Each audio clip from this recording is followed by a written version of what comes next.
Hello, and welcome to Varn Blog and the Rabble Report. And I'm here with the Rabble reporters, Joseph and Grant. We have a long history going back a while, and we haven't done anything collaboratively. God, probably since Emancipation's collapsed, like 6 years ago or whatever. So we're talking about. Well, we'll start off talking about Mamdani and move into our general recoalescing, because my framework has gotten closer and closer to anti-politics, even though I'm probably more interested in politics than I was in the past. But I no longer think that our ways of handling politics is possible through the conventional means. And you guys, this is what you do. So I wanted to ask you two, what do you make of yet another young political entrepreneur dethroning a establishment hack? And we have to remember that Eric Adams was such a person not even that long ago. So where you think we're at there? Story of our time, right? Yeah. Mm-hmm. Well, I guess the question is, why do you think he won? I think if you untangle that from, I don't know, all the, I guess all the weird reactions to this, whether the extremely celebratory or the outright apocalyptic. Yeah. Untangle that from, why did the average person vote for him? Right. I mean, particularly when you look at the demographics who voted for them, why did the average person under 45 in almost every borough but Staten Island go for him on margin? I mean, yeah, there were more conventional Democrats with no primaries who did better on Tuesday night, but you know, the average person who's not a DSA member did not know who Mamdani was until what, like 3 months ago? Like, probably once the primary, you know. Mm-hmm. But yeah, I mean, it's a pretty spectacular rise in prominence, right? Yeah, even for a New York City mayor, you know, like there's think pieces on Mamdani coming out of Europe. Yeah, I read one yesterday. You know, that did not happen for Eric Adams. So, well, what do we make of it? This is one of the reasons we were sort of excited to come on here too, is that you know, obviously there is a difference between the passive Mamdani supporter or the person in New York City who voted for Mamdani with maybe reasonable expectations, somebody who's on, like, you know, a left-wing voter, that kind of thing, and that message of affordability that he was going for. And then you have also, you know, I think you said it the other day, you're the man who knows DSA better than DSA knows itself, Derek. And there is this activist layer that sees this as a springboard for themselves, right? And so I think we're going to get into why Mamdani won. I think we're going to get into some of the myths on both sides. Obviously, you have the right with what we've called Mamdani derangement syndrome, right? This kind of red terror reaction to his rise, as if, you know, Chairman Mao has just taken over New York City. But there's also in an inverted version of that on parts of the left as well that are seeing this as really their triumph and their movement. And I think the anti-political lens, which is sort of, you know, that decline of mass politics and the rise of this void in politics, it suggests maybe Mamdani is a smart political entrepreneur who was able to capitalize on an unraveling establishment. And maybe it's not their movement in terms of the DSA in a lot of ways. So, I think one thing we have to do, though, is I think we're going to end up sounding quite contrarian here, no matter what. But who are we being contrary to, right? I think, your average Mamdani voter probably had their reasons that we can get into as well. But from an anti-political perspective, we're definitely also interested in what is this faction that sees its future in this person, and how's that going to go? And if he had listened to them, would he have done as well as he did, really? Yeah, I mean, this is an interesting question for me because I am interested in the DSA. I am going to be more involved with them, but it's also an involvement out of almost anthropological interest. Because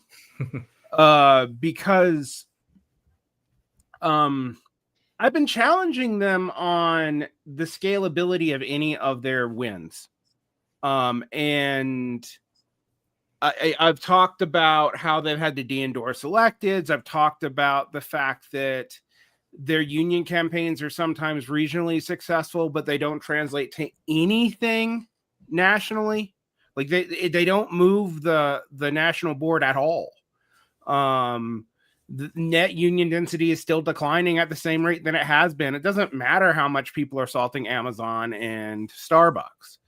I mean, some of that is they don't seem to understand the scale of shops being so fundamentally different, which is not to say that people don't deserve unions. Of course they do. It's just that an Amazon warehouse would be a big win if you got it ever outside of New York.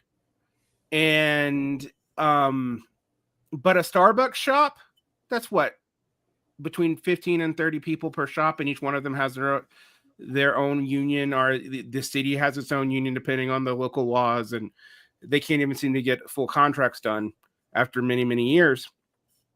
So when I challenge a lot of the DSA people on this, I get, well, I mean, yesterday I got outright mass hostility. I mean, I did kind of troll them by comparing them to Moms for Liberty. But that was a good troll, though. That Moms for Liberty is bigger than the DSA. I mean, how do you claim to be the real movement and you're smaller than Moms for Liberty? But they're like, it's a sect cult that can't get anyone elected. And I'm like, well, they took over school boards until recently. They actually do have more to show in educational policy, which is what they seem to care about. They also screwed up their leverage totally. But arguably, the DSA kind of has too. And when I've said to other members of the DSA, like, okay, I'm with you. I want to be with you on this. I want to support you. I want you to be successful. But I have the question that I sincerely have is that almost everything you use, including some of your systems, are tied into the Democratic Party establishment. And that includes things like what happened with our revolution, which has created Middle Seat, which is now tied into David Hogg, the Leaders We Deserve, and whatnot, which is just another, apparatus to get people into PACs and to collect voter lists from these politicians and then sell them to other progressive voters. And their biggest campaign was John Featherman. And they're tied to Bernie. They come directly out of our revolution.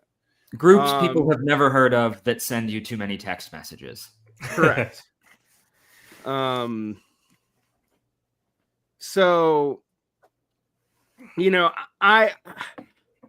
I want to talk about this though, because you also have people like Omar Fatah open the Twin Cities in Minneapolis, and who kind of got wiped. So the DSA's agenda didn't translate downstream in that many places, at least on Tuesday night. And it's also interesting because there's a lot of talk about the transition team, and there's a lot of talk about Lena Khan, who is, I will admit, like one of my favorite people in some ways from the Biden administration. but is a sign of like this weird vestigial Walter Mondale kind of like coalition politics from the 70s that Biden was trying to kind of do that had been sort of suppressed by DNC and Obama. And people are taking this as an anti-establishment pick. And I'm like, she was literally in the cabinet of the last president. Yeah, I mean the populism part of the left populism in Mamdani's campaign has diminished quite a bit since the primary victory over Cuomo. I mean, there was, in a way, some degree of populism and even anti-political charge, I think, was sort of thrust upon Mamdani by circumstance. When you're running against, Cuomo of all people, it's just a baseline reality that you are running against the Democratic Party's old guard unraveling and kind of the zombie leftovers of that. But yeah, I mean, it's looking, I don't know. Joe, what do you think here? Because there's also so much we can talk about in all of that. Like, yeah, DSA's strategy, right? Like even the questions of, does it work? Does it not work? It's like, what are they trying to achieve? What does that relate to what any of us here want to see happen? Like all of those, like there's so much to dig into here with all of that too. But Joe, I don't know if you had any thoughts. Oh, you mean like what is DSA trying to achieve versus Mamdani? Or I mean, that's one way to take it, but just it's something I'd like to ask Derek. I think Derek would know more than I would. Well, I don't know what Mamdani is trying to achieve. I will say he gave a more ideological speech than I was expecting. It made a lot of the DSA heartened, although the hardcore communists were still pissed because, like, even though he chose a Eugene Debs quote, he chose the most milquetoast Eugene Debs quote you could find. But the signals were picked up across the board. The other thing is, like, who's been weird about this and who hasn't? Like, we talked about the DSA here, okay, and the DSA is increasingly attached to Zoran. They're running a, you, us, we campaign with a big Z over it, but at the same token, Mamdani's municipal socialism is not that different from the progressive agenda of the 70s and 80s. It's not that it is different, but it's not that different from Bill de Blasio. And Bill de Blasio voted for and supported and endorsed Mamdani. And yet, even with the Trump apparatus throwing their weight on the scales for Cuomo, who, of course, immediately, as soon as he conceded, did the normal lie, left the left, as if he was ever on it. Think piece that they all do. The question becomes, like, why couldn't Hillary Clinton be reasonable about this? I mean, they didn't like Dennis Kucinich, they didn't like Mike Gravel, but they weren't trying to drum him out of the party in the late 90s and the aughts. Like, and they would not have risked throwing their weight behind an independent who was clearly bucking the primary system. And yet they tried to hedge their bets till the very last minute on this, which I think did make Mamdani more popular, frankly. And who was reasonable about that? It was like former neoconservatives like Tim Miller and Bill Kristol and the people at the Bulwark and the democracy, the former Republican democracy defenders industrial complex. Like, yeah, I mean, Bill Kristol had a quote, and Bill Kristol, this is an arch neoconservative. He worked for George H.W. Bush's vice president, Dan Quayle. he had a quote that was something along the lines of, New York City gets to have a left-wing mayor. Which, I mean, if you compare that to how a lot of Republicans, and as you're getting at, centrist Democrats reacted to the initial Mamdani primary, though there are also these signs of conciliatory gestures from Mamdani towards this this part of the party.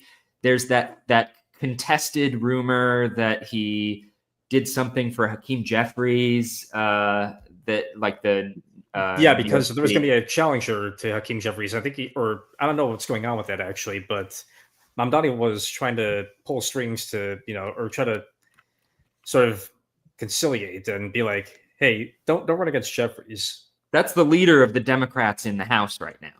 Yeah. Everybody forgets about that. He's not exactly Pelosi, but yeah, I do think that's kind of indicative, actually, because what happens, and we saw this with AOC as well. These ascendant like democratic socialists tend to try to integrate themselves into the party apparatus more than float above or against it, really. Yeah, there's this combination with Mamdani of weird overreaction levels of hostility in some camps, and then also this kind of really well, wait, why aren't you pissing these people off if you're anything radical? On the other hand, yeah, it's a tightrope. It's interesting to watch. I mean, I think it's all factional politics. Yeah, because he's coming in. Yeah, sorry. No, go ahead. I think it's because there's something about well, Mamdani took everybody by surprise, right? I mean, that's sort of the disruptive aspect of him, really. I don't think the left even expected to get this far, really. And he doesn't really come out of the traditional left of the Democratic Party in New York. No, he does not. I mean, to put it in another, a funny story that Bhaskar Sankara repeated is that Sankara turned him down as an intern for The Nation. Like, so, now that may be, them building a political myth. I don't know.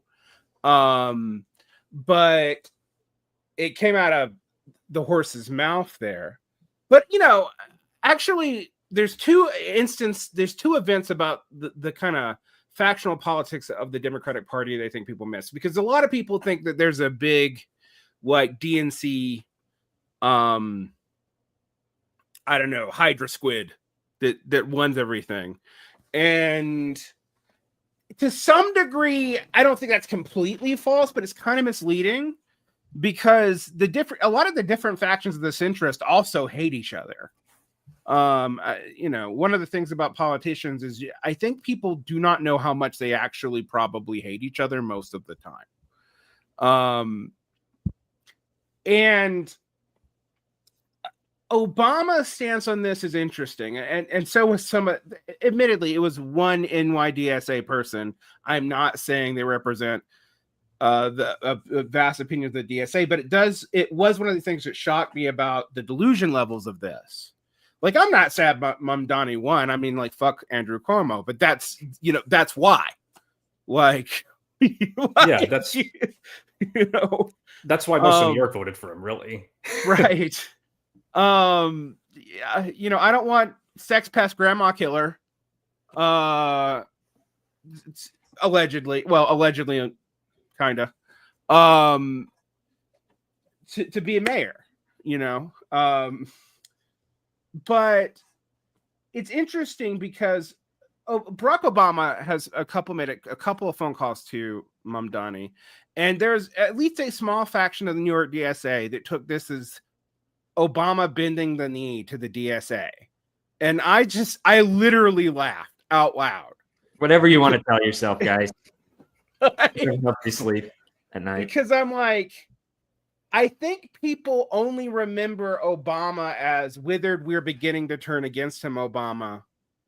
And it took a lot of people a long time to start talking fairly frankly about Obama. I mean, one of the things that one of the late friend of the show, Michael Brooks, and I gotten a tiff once when I said, like, look, I get that, like, you know, you think Obama's an imperfect politician, but you defend him, whereas I don't. But I have to remind myself that in 2008, my Mike Gravel canvassing ass fell for it. It's the only time in my adult life that I voted for a major party candidate for the executive. And I have to remind myself of that danger. And also, I talked about Our Revolution, but it was Obama's organization that set up the model of grassroots org, stays around to continue mobilization. Mobilization dies down, but guess what? Now you got a consulting firm. Like, right. That's actually a good thing to ask ourselves about it. How are these? Because I think a big conceit of these campaigns actually is to. I think there's this idea that you will build a social movement out of taking public office, but it never quite works that way. And we've seen people attempt this before too, or presidential campaigns attempted as well. Because I think that was a conceit of Bernie Sanders actually, that that from the office he will mount like gigantic rallies and pressure campaigns that'll make Mitch McConnell fold or whatever.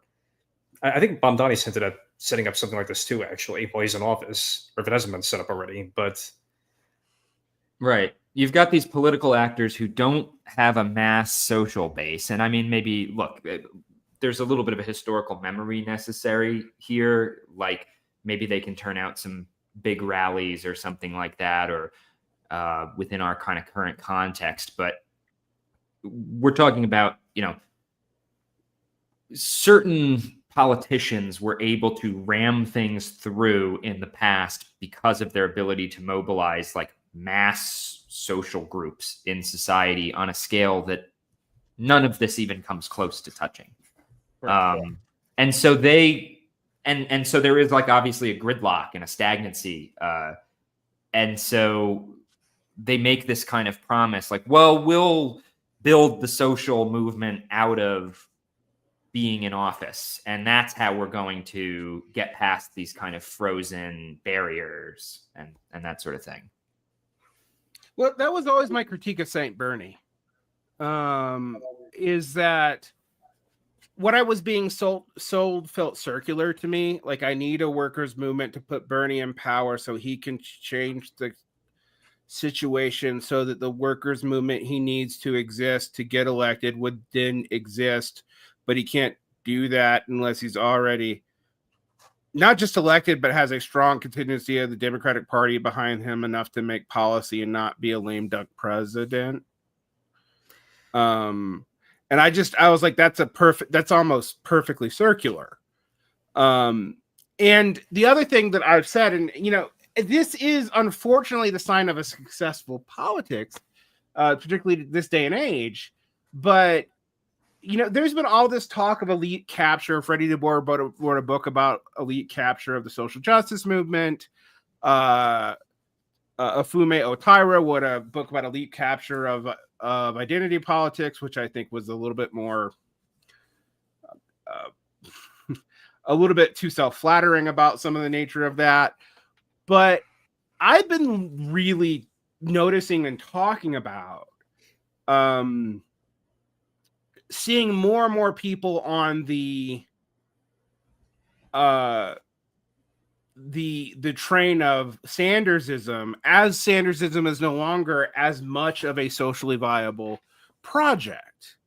And there's been a deliberate amnesia there. I mean, by amnesia, I'm not talking about amnesia from 2016. I'm talking about amnesia from last year. Like seeing Sanders as somehow opposed to Biden. He endorsed Biden early. The Sanders movement has been becoming more and more something that you see in editorial groups coming out of people who have been forced out of conventional media jobs, but have all the credentials of scholars and media people that you would expect in those jobs. people with, JDs from Harvard and with multiple academic books from Oxford University Press, and who were just normie Democrats not 4 years ago or not 2 years ago. And no one's like asking, can you control these people? Is there a social movement to stop the kind of shenanigans developing from this movement that it developed in the other movements or political things or whatever? I don't know if we can really call them movements, to be quite honest, that have existed in the past. And when you point this out, the response you get from people who are heavily politically invested is hostility. Like when you go, I want you to succeed, but quit saying you're a movement in a country of 320 million when you have 80,000 or 85,000, I think, at most, and that your 100,000 numbers was actually kind of trumped up and you never even totally hit it. And even if you look at a force multiplier of like ×4, that's still not a lot, which is interesting considering how much discourse it builds.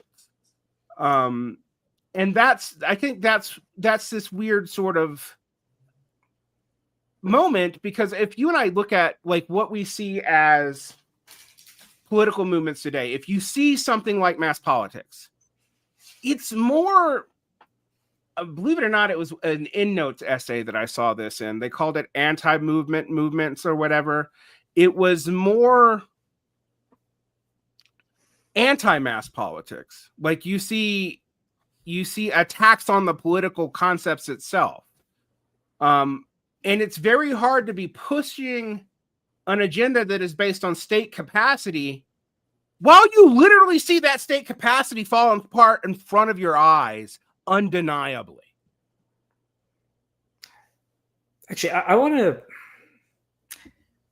Derek, can you explain more on what you were saying before? Actually, on your last, sorry, on it was what you were saying before. You were talking about state capacity. Mm-hmm.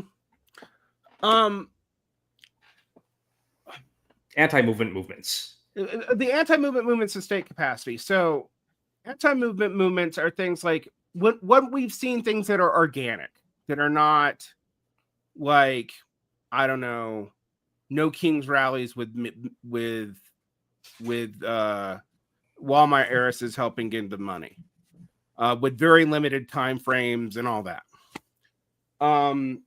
Yes, they're huge. Yes, they're all over the nation. They are also mostly over 40. I've been to a few of them to observe, but they do, we're not even talking about like millennials here. I saw a lot of Gen Xers, and a lot of even boomers.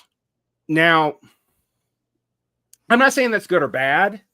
I'm just saying it's a very different thing than the instances that you saw spark the two BLMs. Now, I in 2014, I said the Black Lives Matter was going to be captured by fairly elite college activists and funneled into Democratic Party concerns. And it didn't happen once, it happened twice. And it happened the second time so blindingly quickly that it was kind of astounding. It almost like erased prior history of like racial integration movements. And it came to this point where you had these things in the street, and I had people, I remember talking to AM Gitlitz from the formerly known as Antifada, and now this wreckage. And he's like, we're going to have riots like this in the beginning of the Biden administration. I'm like, no, you're not. You're not.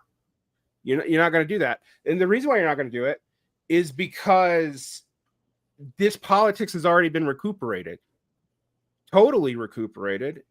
And frankly, it went through the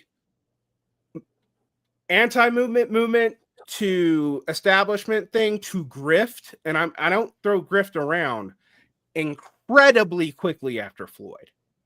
I mean, you did make a few millionaires out of that movement, and you created some corporate DI policies while at the time, right?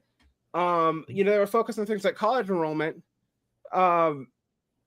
poor Black college enrollment dropped after DEI programs were really pushed and universities, so that language was pushed. What replaced it was more fairly elite international school students. Economic diversity dropped so very quickly. So it was very clear to a lot of people that what they were promised as the political manifestation of this anger that erupted in these kind of anti-political movements was redirected towards a fairly elite shell game immediately and thoroughly, which is why when people were surprised, like, oh, why did so many Latinos and so many Black men turn tail and vote for Trump? And I was like, are you stupid? They didn't benefit from the last couple of years. You said one thing, you did another, and you're surprised that people don't trust you. I mean, yeah, a lot of people are having buyer's remorse with Trump in those communities. Absolutely, the polls back that up. But that's just people reacting to the negative capacities of a failing political state. It doesn't seem like it can do anything for anybody except, if you look at the big, beautiful bill, for example, I mean, that just seems like a cash grab, just like a looting of public resources. So why are people going to trust that? Right? Like, and then why are you basing your whole project on just trying to get the executive control of those public resources? And, now at a municipal level where there's even bigger limits to it possibly being successful, like the municipal bond market. Yeah, that's actually a good point too. Actually, there's a lot to chew on with that one. What do you think, Grant? Oh, I'm thinking about the executive stuff, right? Like, it's a little bit afield, but when you mention this like constant obsession with contesting the executive, and it is weird, like people who are claim to be on the radical left, which also radical left is like a thing people used to self-identify as, but recently Joe said radical left, and somebody thought he was a Trumper because he said radical left. I think he's used the phrase so many times now that it's just like you hear it in his voice, I guess. But that was something people used to call themselves. I don't know. But what was I saying? Yeah, the emphasis by Democrats, by everybody talking about, rising fascism and that kind of thing on the executive. Well, the thing is, they don't actually propose anything to limit executive power, because as soon as they get their party into office, what do they need? The unitary executive. What does Biden do? Sign a bunch of executive orders. What would Sanders have had to do? Sign a bunch of executive orders. I mean, a little afield of what you were saying, but it's just something that that came to mind about like this whole thing about you have these political groups, whether it's in the Democrats, whether it's in the self-professed far left, who want to basically engineer a social movement. And I mean, I don't want to throw it back into too much history here, but when you think about the 19th century workers' movement, it's a little back to front to say that socialists created that. I mean, when you think about what socialist intellectuals did in that scenario, is they observed what was going on in society and clarified it. But these actually mass movements were not conjured out of like political voluntarism. And when you look too, like you were saying, at sort of more of the things that I guess people would call spontaneous or whatever. I mean, probably the left that I knew would call it spontaneous as a slur, but because they weren't in charge of it. But I think mostly when I think of anti-political movements, I actually think more of the Yellow Vests. And I think of 15M in Spain before it became Podemos, which, Podemos is left populism much more ambitiously, really, than Zoran Mamdani.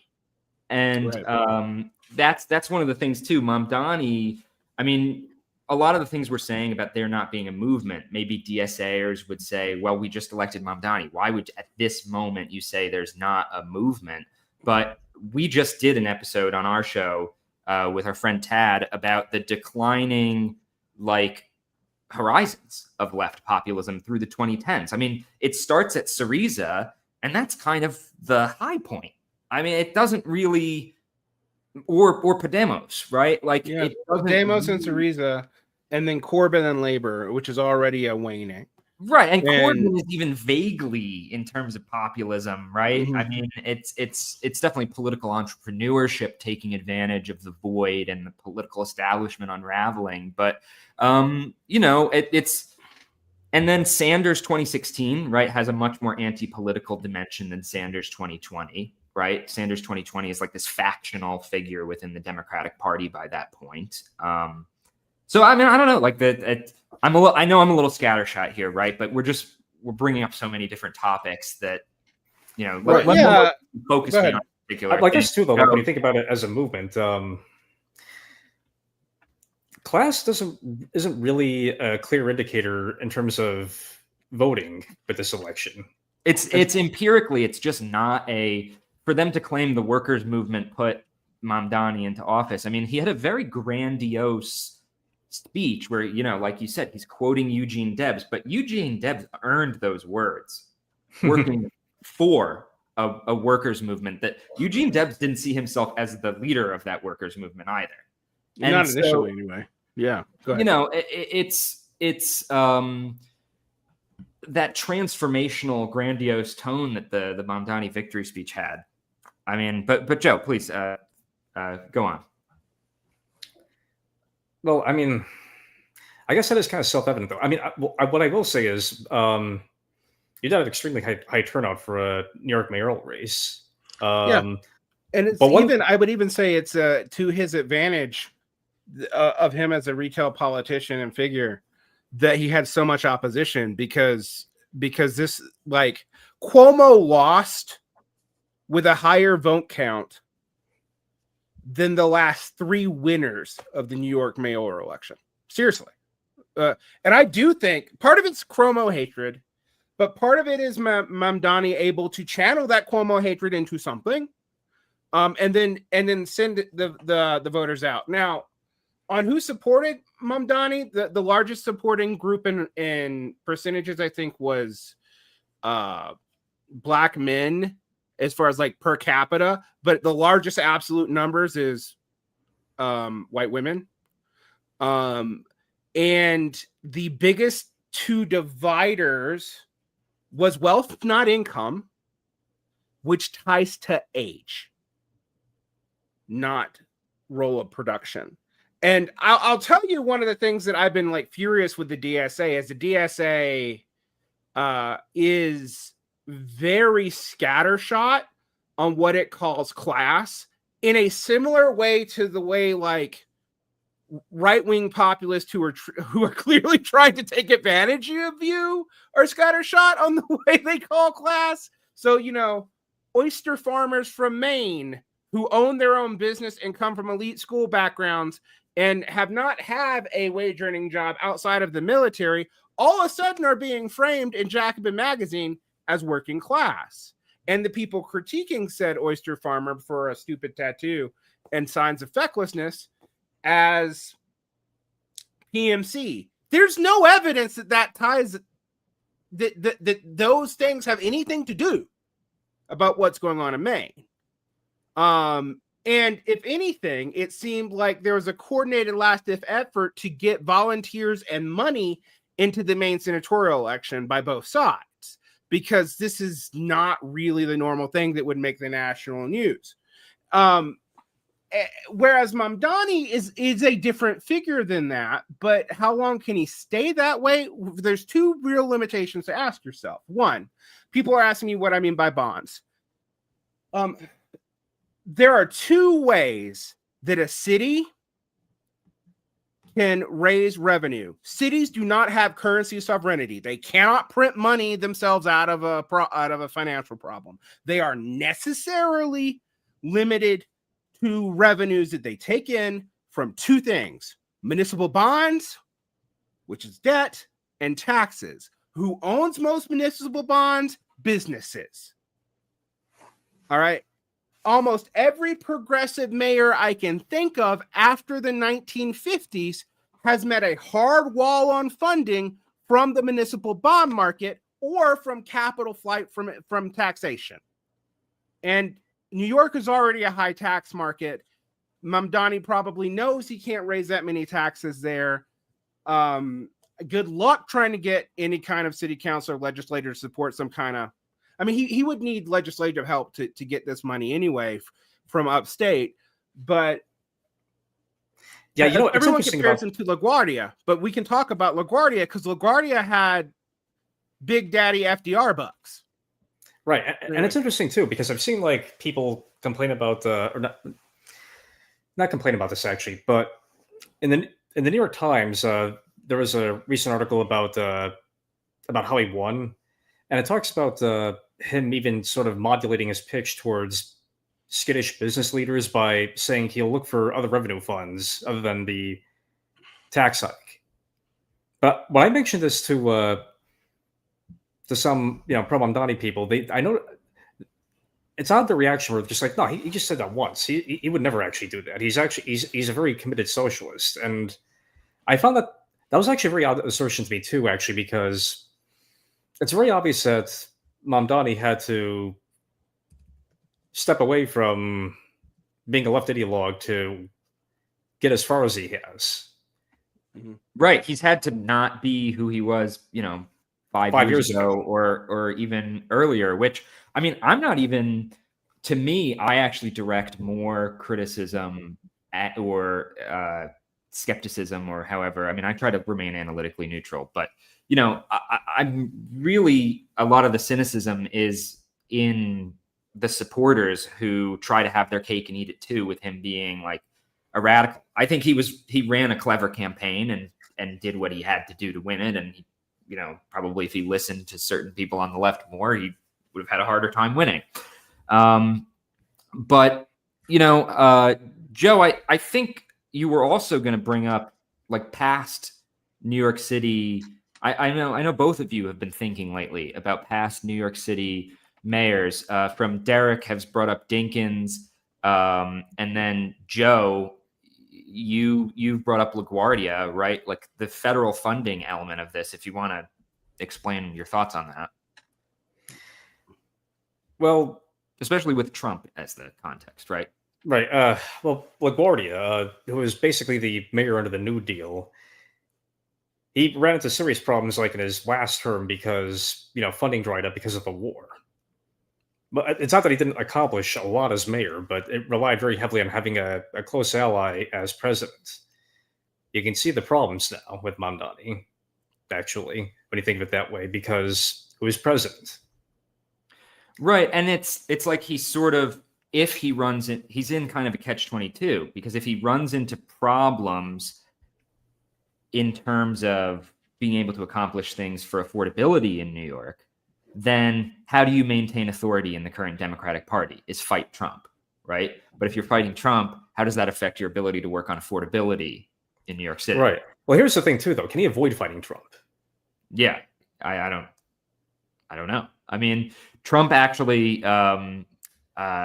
said some things of, maybe we'll be nice to him, maybe we'll work with him, kind of thing. I mean, we'll see. Yeah, but right. I mean, the thing too, though, is it's not just that, because I mean, I could buy Trump wouldn't want to destroy New York if he didn't have to, but I could buy he has like a sort of like sentimental attachment. I mean, it's his image. City.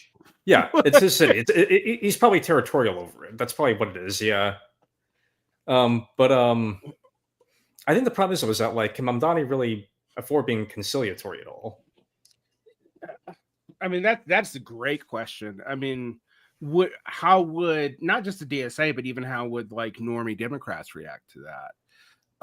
The other thing is, if you look at Brandon Johnson, not before the DSAers come at me, my fellow DSAers, I guess, not part of The DSA wasn't endorsed by the DSA, but very much tried to run off that image after Lori Lightfoot came in with a sweep with the progressives singing his praises. And within a year, less popular than the worst period of Lori Lightfoot.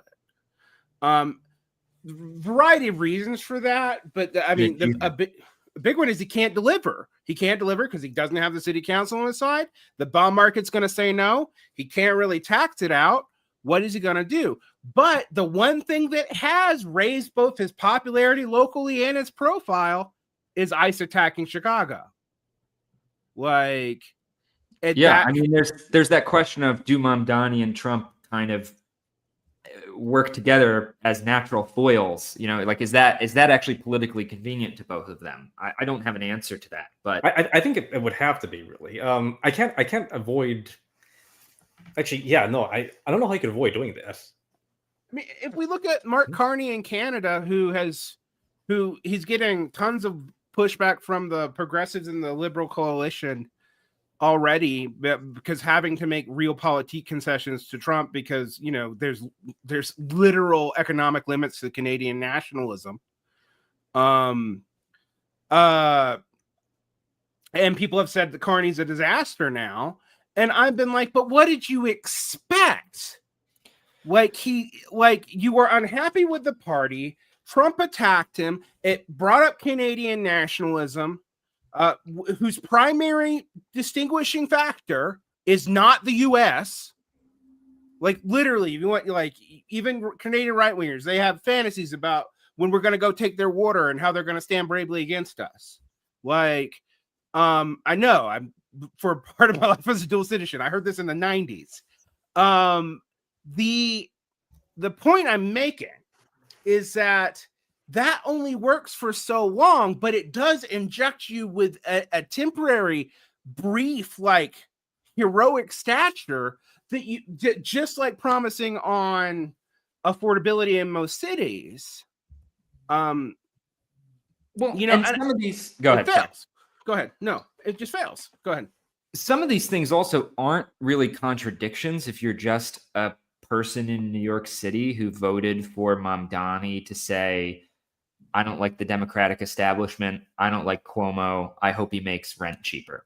But as far as a lot of, you know, the left activist layer, you know, they have an ideological investment in him. They have a factional politics investment in him. There's things they want to get for themselves as an aspirational political class, you know, but it's supposed to be a socialist political class, right? So they can't make up their minds about whether they want to run the capitalist state, right? And so they're going to, and they keep trying to do it.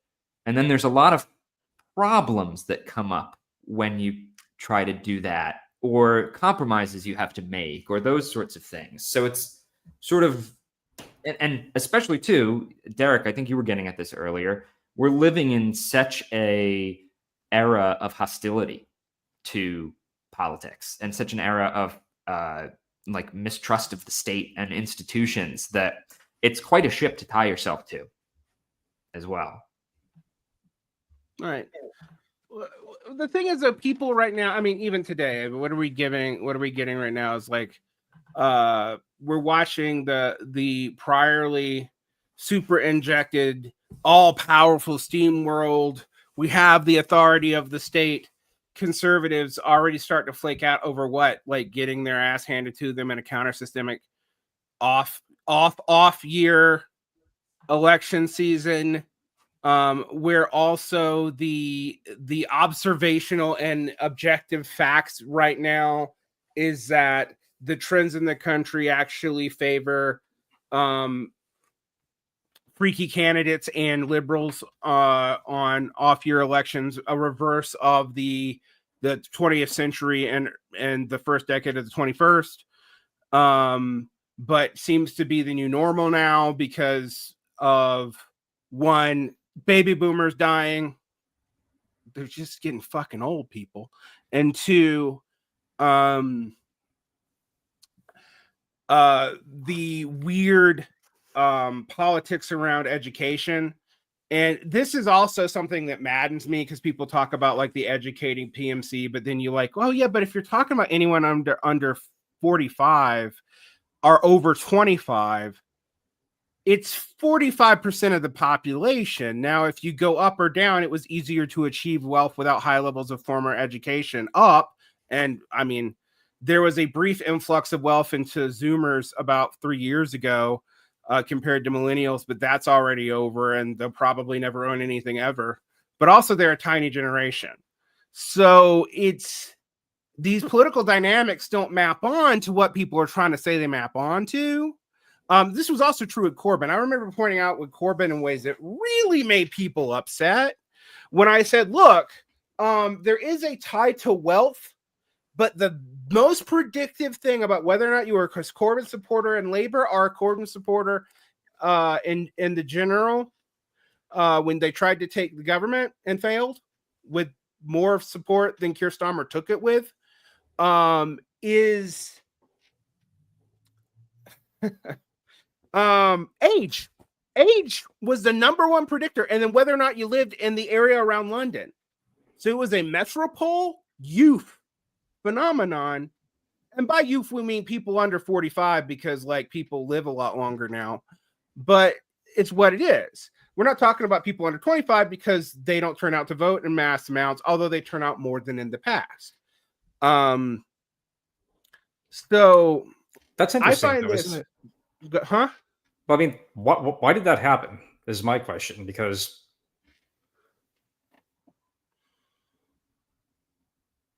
well, I mean, there's no with Labor.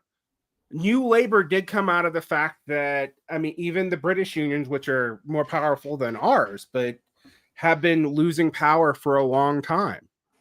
And the EU is unpopular, and Corbyn would not take a clear stance one way or the other in his relationship to Brexit, because theoretically, before he became leader of Labour, he was a left-wing Eurosceptic. But how do you run a party that is explicitly Remainder with that politics? You kind of split the baby constantly and piss everybody off. But yeah, I mean, we're going back into old Corbynism. I mean, people in the American left make a big deal. I mean, Chomsky's like, it was conspiracy, and there was false accusations of anti-Semitism, and I'm like, yeah, but that was always going to happen. Like,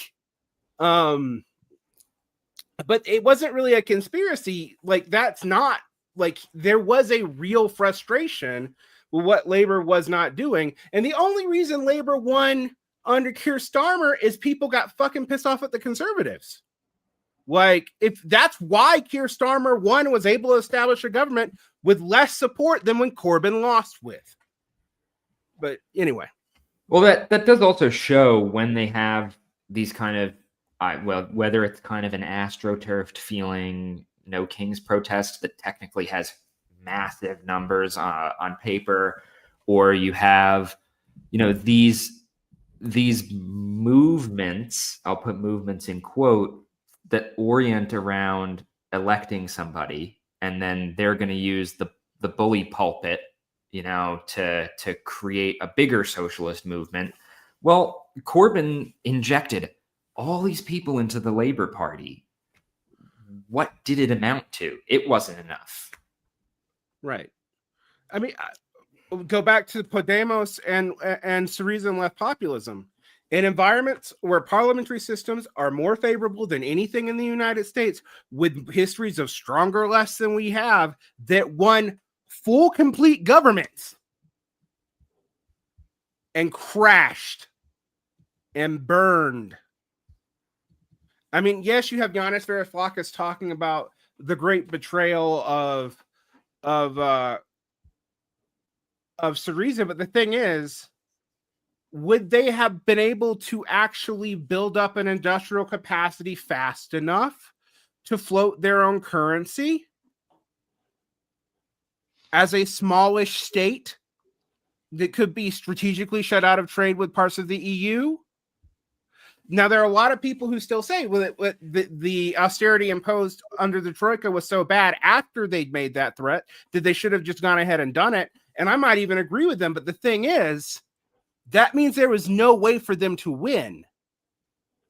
Because they would have paid for also, I mean, like if they had gone out and they were still as poor, they would have also paid for it. And these are not, you can't build industrial bases in countries overnight. Like, you know, for the Trumpists who actually, if they believed any of the bullshit out of his mouth, should be learning that right now.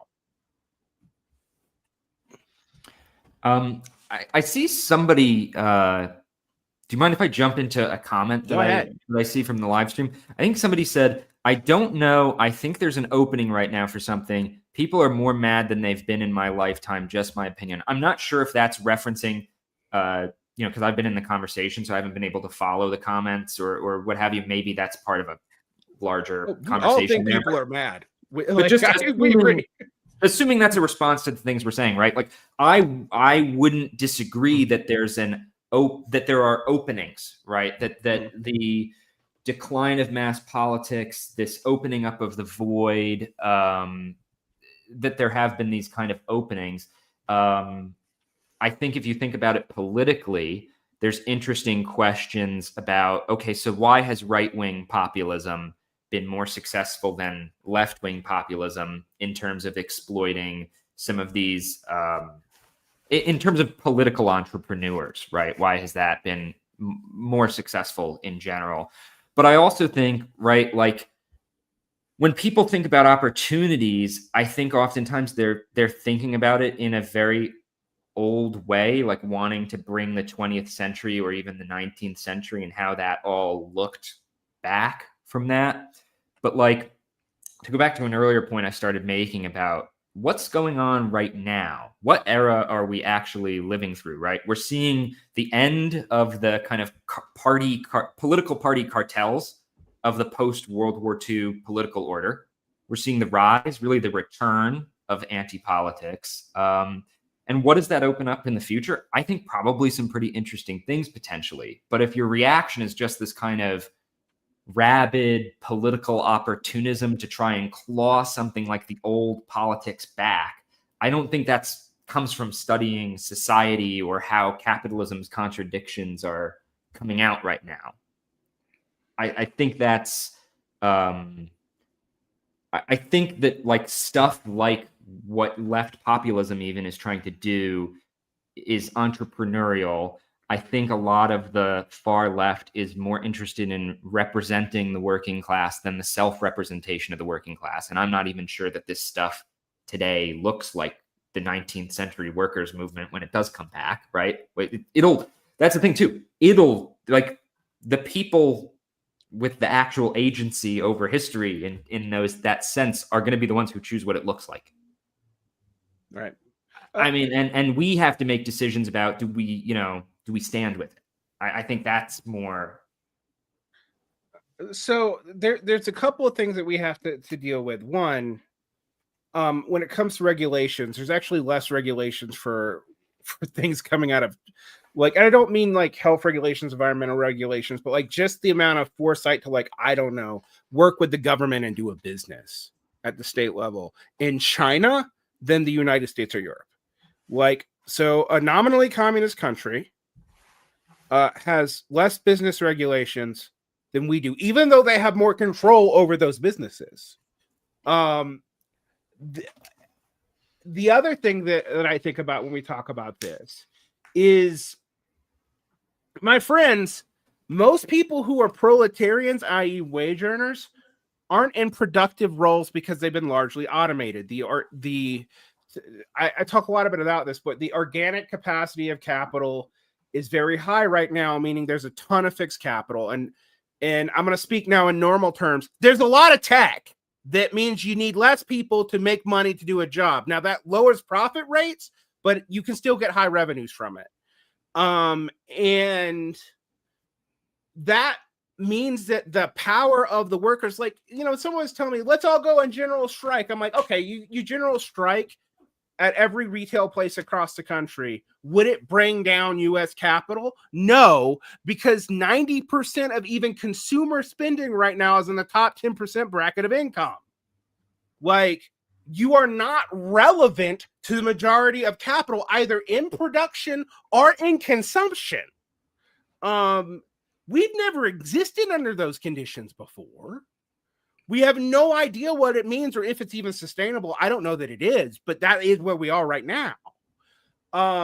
So, you know, these myths, and I think the general strike was mythic anyway. I know people get mad when I say this, but like, general strikes have never been what they've said they were going to be. And they're almost never actually general strikes either.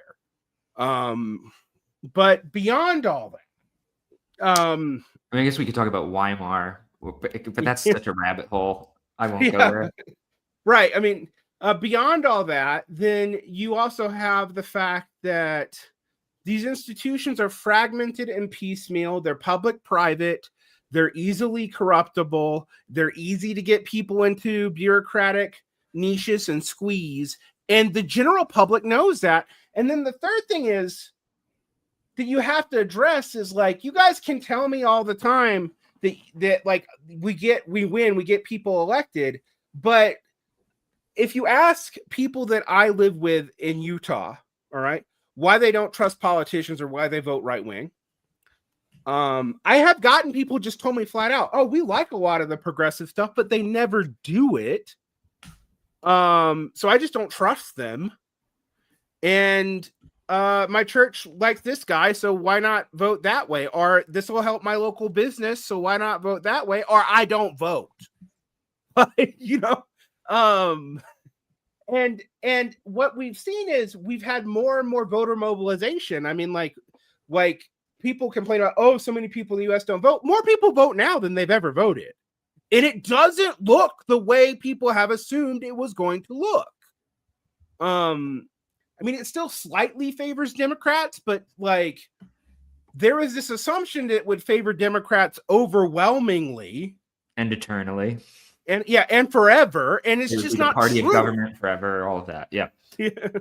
Well, and it reminds me too, right? Like, okay, unions poll pretty well, right? Still, but do people see them as a vehicle for their interests anymore in practice? Or do they kind of assume that it's going to be a cluster if they actually like try and do union activism at their workplace? And do they like, I think a lot of these things, and you talked about a ton of economic complexity that people face right now.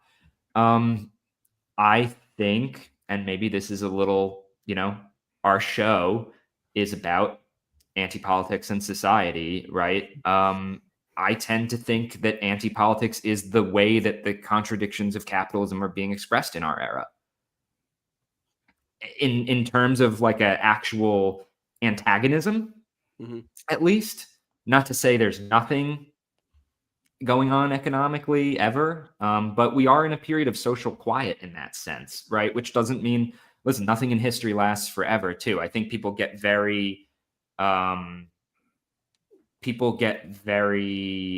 narrow about like projecting the time they're living in onto kind of forever. But I do think whatever happens economically, I think anti-politics is sort of a feature of modern capitalism rather than something that's just like populism, for example, right? Anti-politics can express itself technocratically. It can express itself through these kind of social movements. There's all sorts of ways that this kind of all bubbles up and is manifest. So yeah, that's a good point too, Grant. Because to mention that social movements now that do happen tend to be expressed anti-politically, but I think this also might get at even why the labor movement fell into trouble ultimately. How do you think? I mean, I have a suspicion of where you're going, but you said that, like, you know, social movements now, they tend to be expressed anti-politically. We mentioned 15M, we mentioned the Yellow Vests. Those are good examples. But does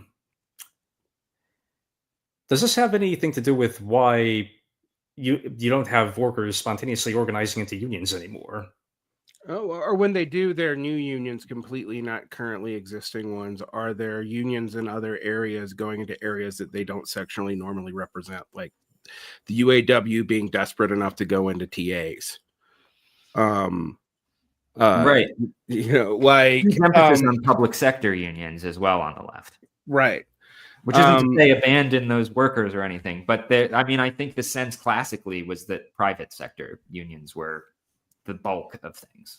Yeah, no, what we've seen since the 70s is the public sector unions have stayed steady for a variety of reasons, including that they're weirdly more industrially like structured because they're in large institutions with large institutional capacity. So you get lots of people very quickly. Although that is kind of changing.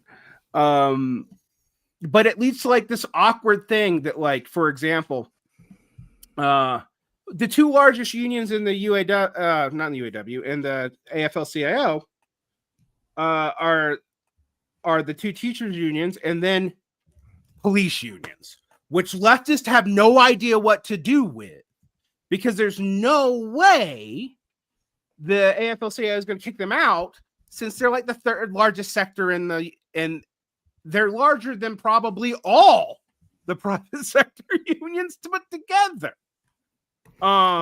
There's an interesting comment. Sorry. Anecdotally, people not in unions are as distrustful as unions as they are politicians. I would say one of the interesting things I can tell you is people like the idea of unions right now, but they still don't trust joining them. Yeah, actually, I know that labor union leaders tend to poll pretty low. Not as low as politicians, but I'm thinking it's like mid-20s in terms of being seen as trustworthy by the public. Not great numbers. I would also say that's true. That's probably particularly true actually in the union. Like, we don't like our leadership by and large. Like, I always talk to DSAers about this. Like, I've talked to them, like, you guys always go, like, take McAlevey, and you take McAlevey to think that if you go into staffers and the staffers operate as this lever between politicians and the unions, that you're like this big power broker. And you might be, kinda, but the thing is, the rank and file eventually starts to hate you because you make more and more compromises with local politicians to do that.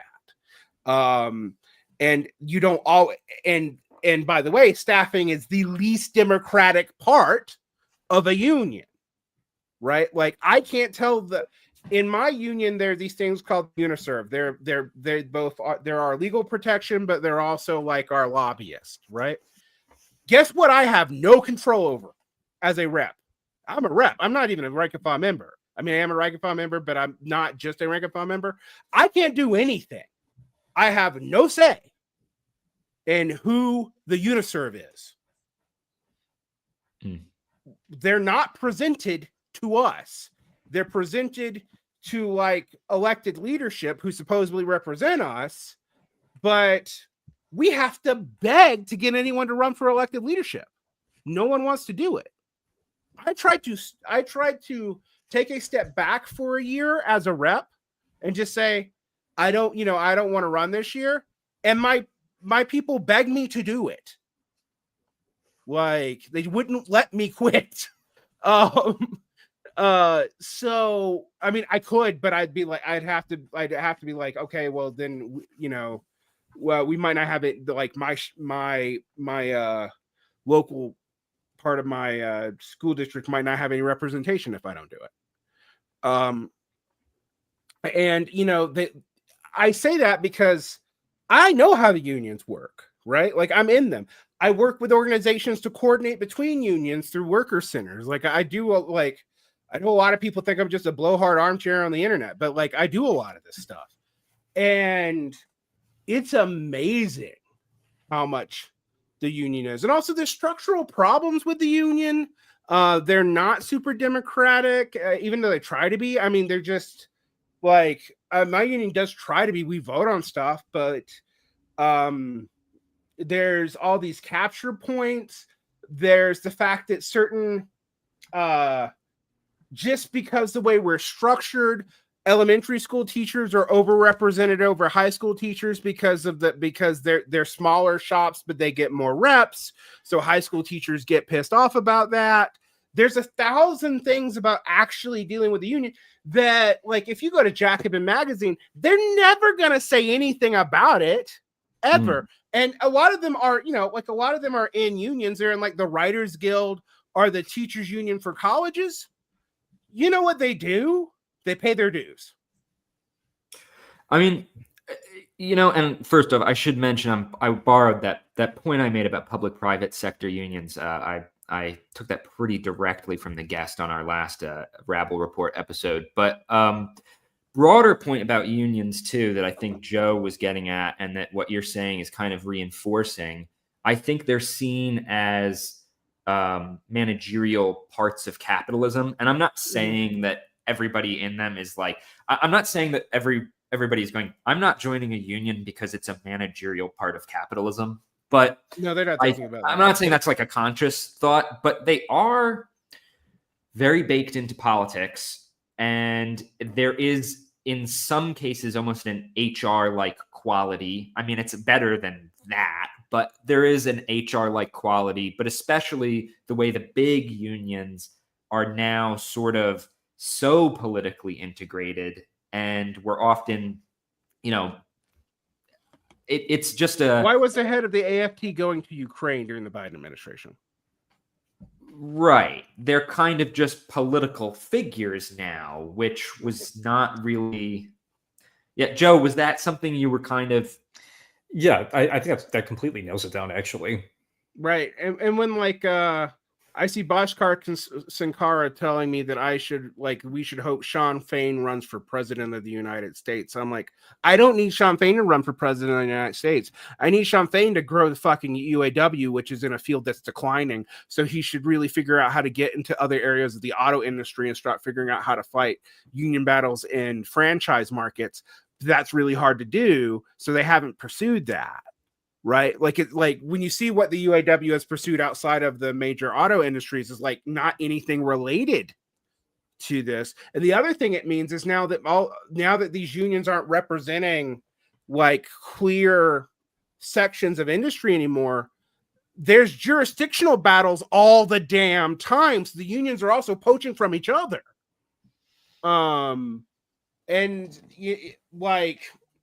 Is the UAW or the government workers going to try to represent the TAs? Because technically speaking, if you're at a public school, the TA is technically a government worker.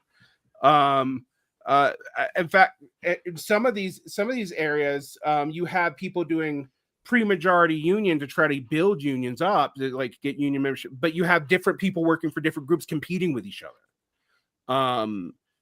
We've also had like the AFT has tried to raid NEA, UEA post out here during COVID, and stuff like that. And then it led to some of the UEA leadership doing things that I don't want to talk about. I don't want to slag on my own union, but like that hurt union members to stop that raid. And it led to membership decline. We actually, during the beginning of COVID, we saw a massive increase in people wanting to join the union. And by the end, we had actually gone down numbers. The only thing that has to talk about the anti-political mood, why we're doing good right now? They tried to ban collective bargaining in Utah. And now like people are interested in joining again. And so that's the dynamics here. And I don't see people talking about it honestly. And if you base stuff off New York, where unions are like part of the city infrastructure governance, it's a completely different dynamic than other places. And not always one that's loved. I mean, look, if I was like a carpenter or something in a heavy industry, I'd much rather be in New York than Utah. I tell you that.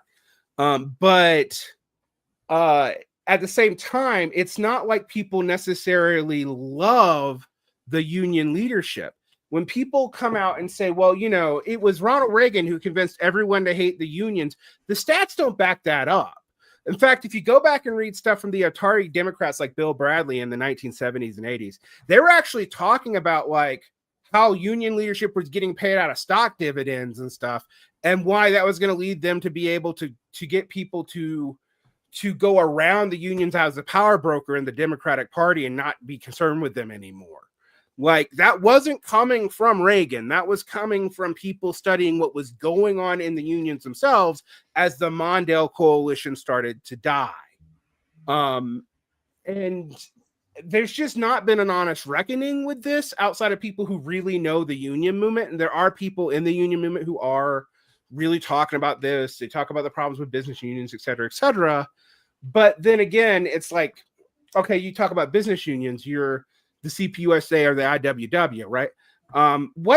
What victories have you had? Like, that's the other thing is people go, okay, well, at least these guys can give me insurance. You can't even do that. What do you got? Burger World and some prison unions? That's great. You're actually doing something which you didn't do from like the 1970s to the 1990s, but like your track record isn't so good. And it's very small. It doesn't scale up. And so, you know, people say I'm just blackpilling them, but I'm like, if you don't know this stuff, how can you possibly want to revive it? And that's why I think a lot of this stuff does come down into pure anti-politics, because people are mad and they don't want to take it anymore. And it leads to a very volatile politics. But the people who like put a lot of weight on left populism, you want to get sad, go back and read Mark Fisher talking about Syriza in 2014 and 2015. Like, it is depressing. Like, he's literally like talking about Syriza is like the possibility of joy. And you're just like, oh my That's God. like the Harris campaign, isn't it? Well, yeah, I actually pointed out the Harris campaign really did sound a lot like these left populists in the Corbyn coalition talking about things in 2014, 2015. Yeah, I mean, you mentioned too blackpilling and doomerism and like the ineffectiveness of the kind of old forms, right? I think anti-politics is kind of what saved me from being blackpilled in a way a lot of the leftists I was, used to speak with. Like, it's interesting because I actually probably ended up with more optimism in kind of a long-term socialist kind of, or at least Marx. You don't hate people. Yeah, and so and like really hate to put it that simple, but it is that the antisocial element of the left. Yeah,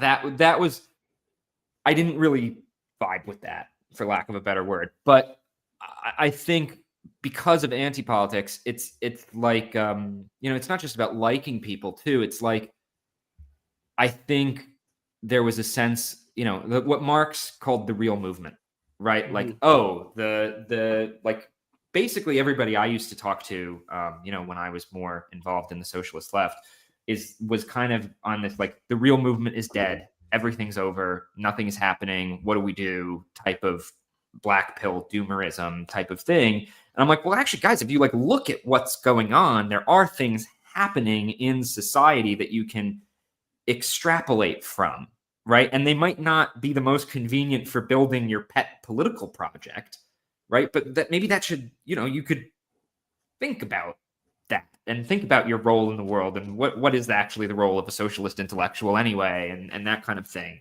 I mean, I don't find these things blackpilling. I mean, look, I'd rather probably, if I worked in one of these industries, I'd rather be in a union than not. And I don't disparage, the cost. Like, I mean, I wouldn't downplay the cost of living crisis, for example, but really the cost of living crisis, I mean, that's been one of the few economic issues that has had salience recently in electorally. And it's because people with an anti-political bend can, like, anti-politicians can basically use it to portray the establishment in a certain way, right? Like, right. The establishment, it's a wrecking ball against their incompetence and their alienation and that kind of thing. It's not always talked about purely in this way of like solely economic as an issue. It's often actually tied to kind of the predominant theme of our age, this political class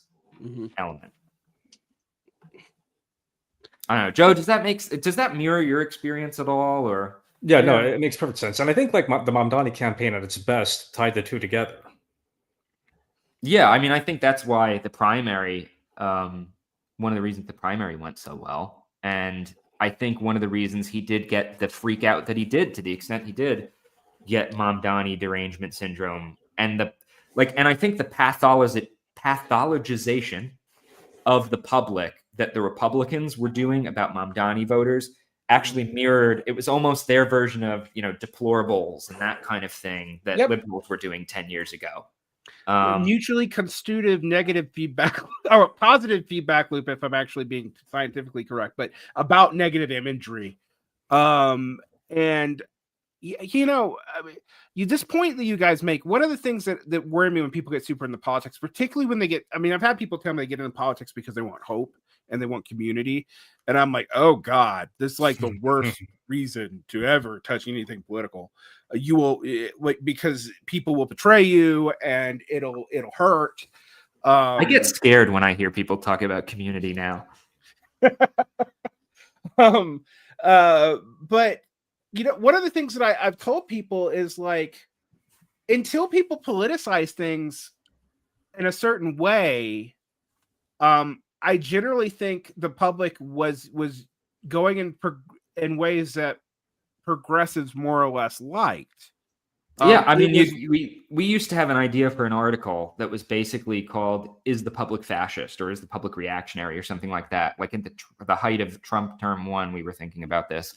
And it's just like, okay, empirically, you just look issue by issue and, okay, no, the public does not hold these views.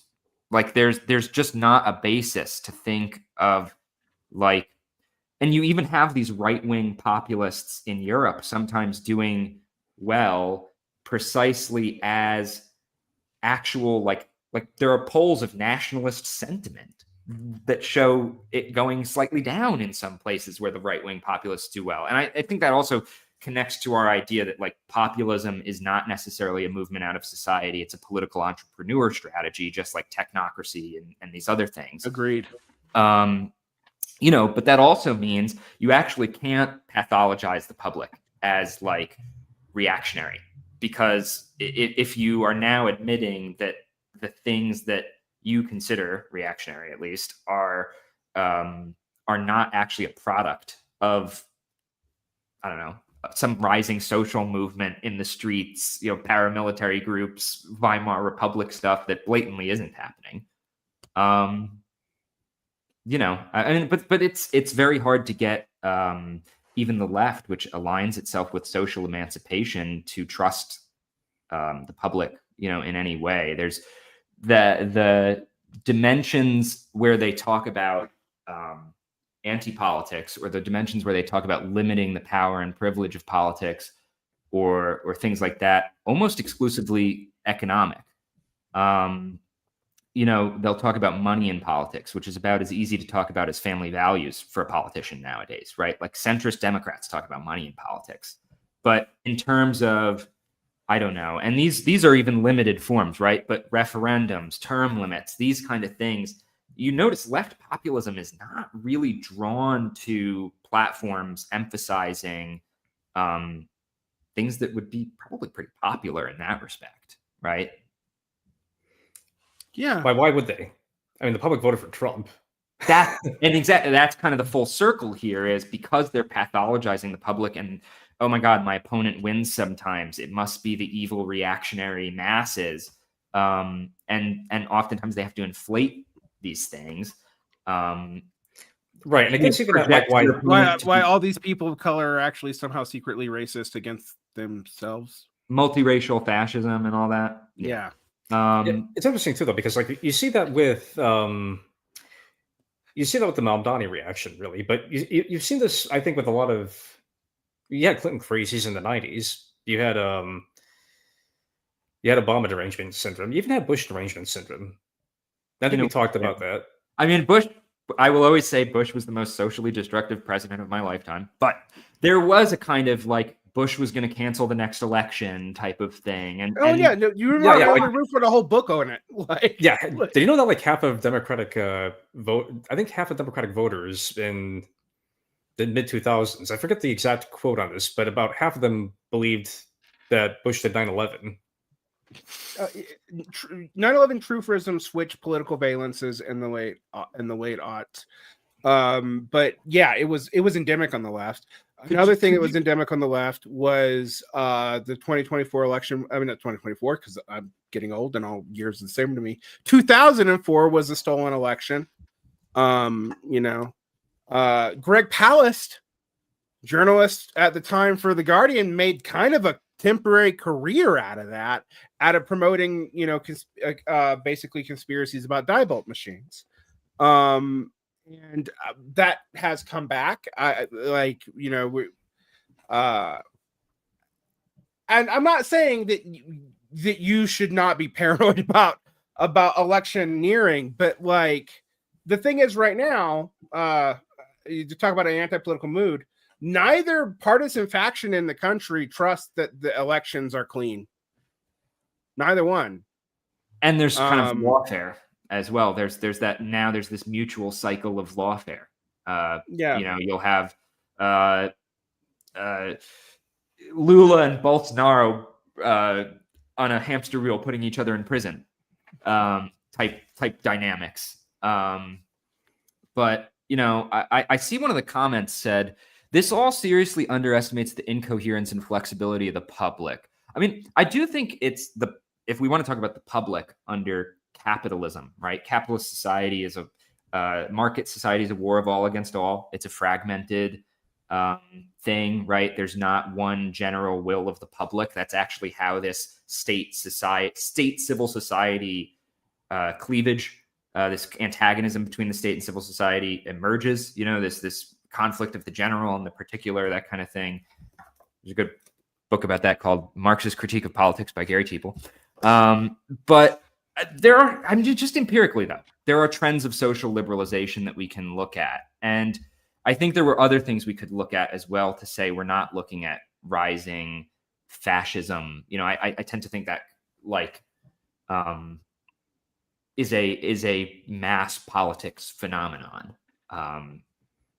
Maybe I'm getting a little off track here, though. Joe, you were talking about Clinton crazies, and I actually love that term. Yeah, you had plenty of unhinged conspiracy theories thrown at the Clintons in the 90s. It feels like every president kind of gets... Actually, Biden didn't get derangement syndrome, really. It's not there because... was not a Biden derangement syndrome. No. Well, everybody assumed he was senile. I think that's why. But...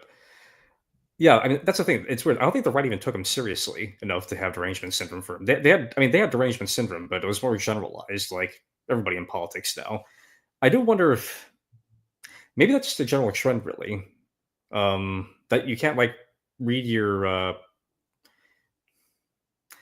There has been a radicalization, I think, among the highly politically engaged, not with the public really, but among the highly politically engaged. Not really in a left-right sense, but in terms of how they relate to society and even relate to other political factions, I would say. So among that, that sort of highly engaged, you will get something like, again, these crazies or derangement syndrome, blank derangement syndrome. I think political class radicalization is also an interesting point, right? Because we think of radicalization usually in left-right terms, but I think you can see a kind of radicalization of the center. Yeah, in recent years. There is the conspiracism that when I was a young wee liberal, I associated with Fox News, right? Is just as prominent on there is a universal, I would say, tendency in politics towards conspiracism now. Yeah.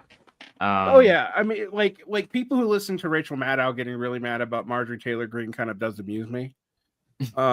So particularly now that when people are like, what do you mean she's changing? And I'm like, well, honestly, she's riding the vibe shift, which is thermostatic. It's responding to the fact that you can't really pretend that what the GOP is representing is anything anti-political anymore. And so, you know, I mean, she sounds like a weird, like conspiratorial, but kind of center lefty populist right now. You know, but that makes sense if you are not when people talk about incoherence, I'm like, okay, but you're a product of the same society. Do you think you're coherent? Seriously. Like, you know, people comment about me. Like, how were you ever, like I've said, my values haven't changed much from when I was on the Paleocon right to now. I'm less nationalistic. That's really the difference. And like, I hate capitalists the same amount. I don't trust banking the same amount. I'm not a fan of wars the same amount. Like, I actually believe in the working class about the same amount. Like, you know, and I'm like, it's even kind of consistent. In some ways, right populist rhetoric feels more deceptive to me because I've been over there. But I also kind of feel like a lot of left populist rhetoric is pretty damn deceptive and usually self-flattering. And like, I personally, you know, think if my politics makes me feel good, I should, like, just about me, particularly me over everybody else. Not me as a part of this like vibrant social, you know, social thing trying to insert itself politically. But me as just like, I am the smart guy leading the room, and people will say, "Oh, Varn, you're always criticizing everybody." Yeah, but I'm like, I've been wrong, really wrong about some things. Like, I have miscalled some things. I have trusted the wrong groups. Like you just, if it flatters you, you have to start questioning that. And the one thing I've seen, we have seen this with people who get so frustrated that people don't do what they think is coherent that they start to hate the people they want to make part of their political subject. And if you do that, I don't know how you can convince people to trust you when they can kind of smell on you that you don't like them. Well, I guess that's a part of the issue with a major aspect of politics. I think our departed friend, the Piping Shrike, wrote about this. A major aspect of politics is treating the world as an ideological construct, right? Mm-hmm. I think that actually very much explains how the left operates, and in an ironic way. You would think the same people that, you know, claim to have read Marx would take him seriously on this, but Grant, what do you think? I'm also thinking about Marjorie Taylor Greene, because we've got our whole thing with me and David talking about what her role is now and that kind of thing. That's like buzzing in my head, but that's a whole different. Yeah, I haven't settled my opinion on that yet. Yeah. But I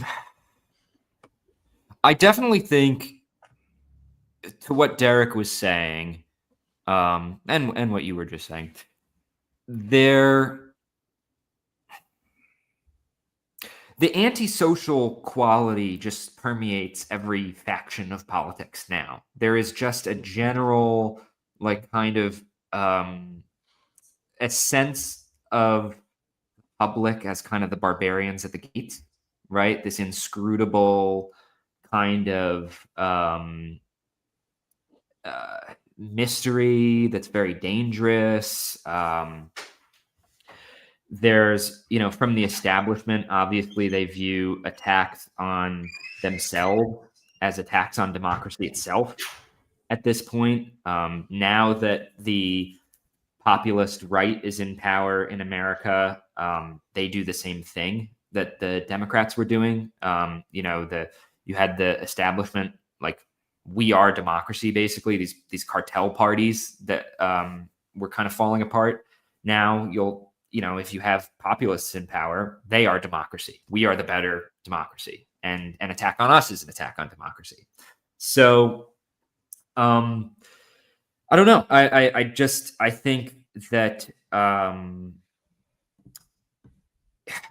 especially if you're on the left. I mean, look, if you're on the right and you don't like people, I guess that makes sense in Yeah, a I was about way. to say it's actually sort of weirdly ideologically consistent. It's coherent, but what's interesting is the left simultaneously will preach like workers' emancipation, but it's always on their own term, on the left's terms, really, and it's always kind of, the left is many generals, very few soldiers, and I think why we do this too, like why the left might be more interesting to critique as a section of politics, is that contradiction seems a lot more central.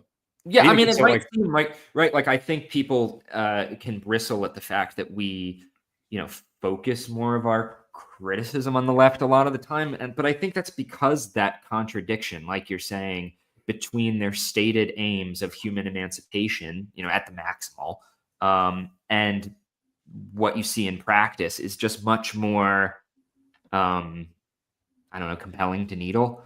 well, not only that, though, but I mean, it was the right didn't crack it in terms of its social base first. The left did. Yeah. I think there's a reason for that. I mean, go on. That's actually an interesting thing. Well, the decline of the labor movement, more or less, Yeah, right?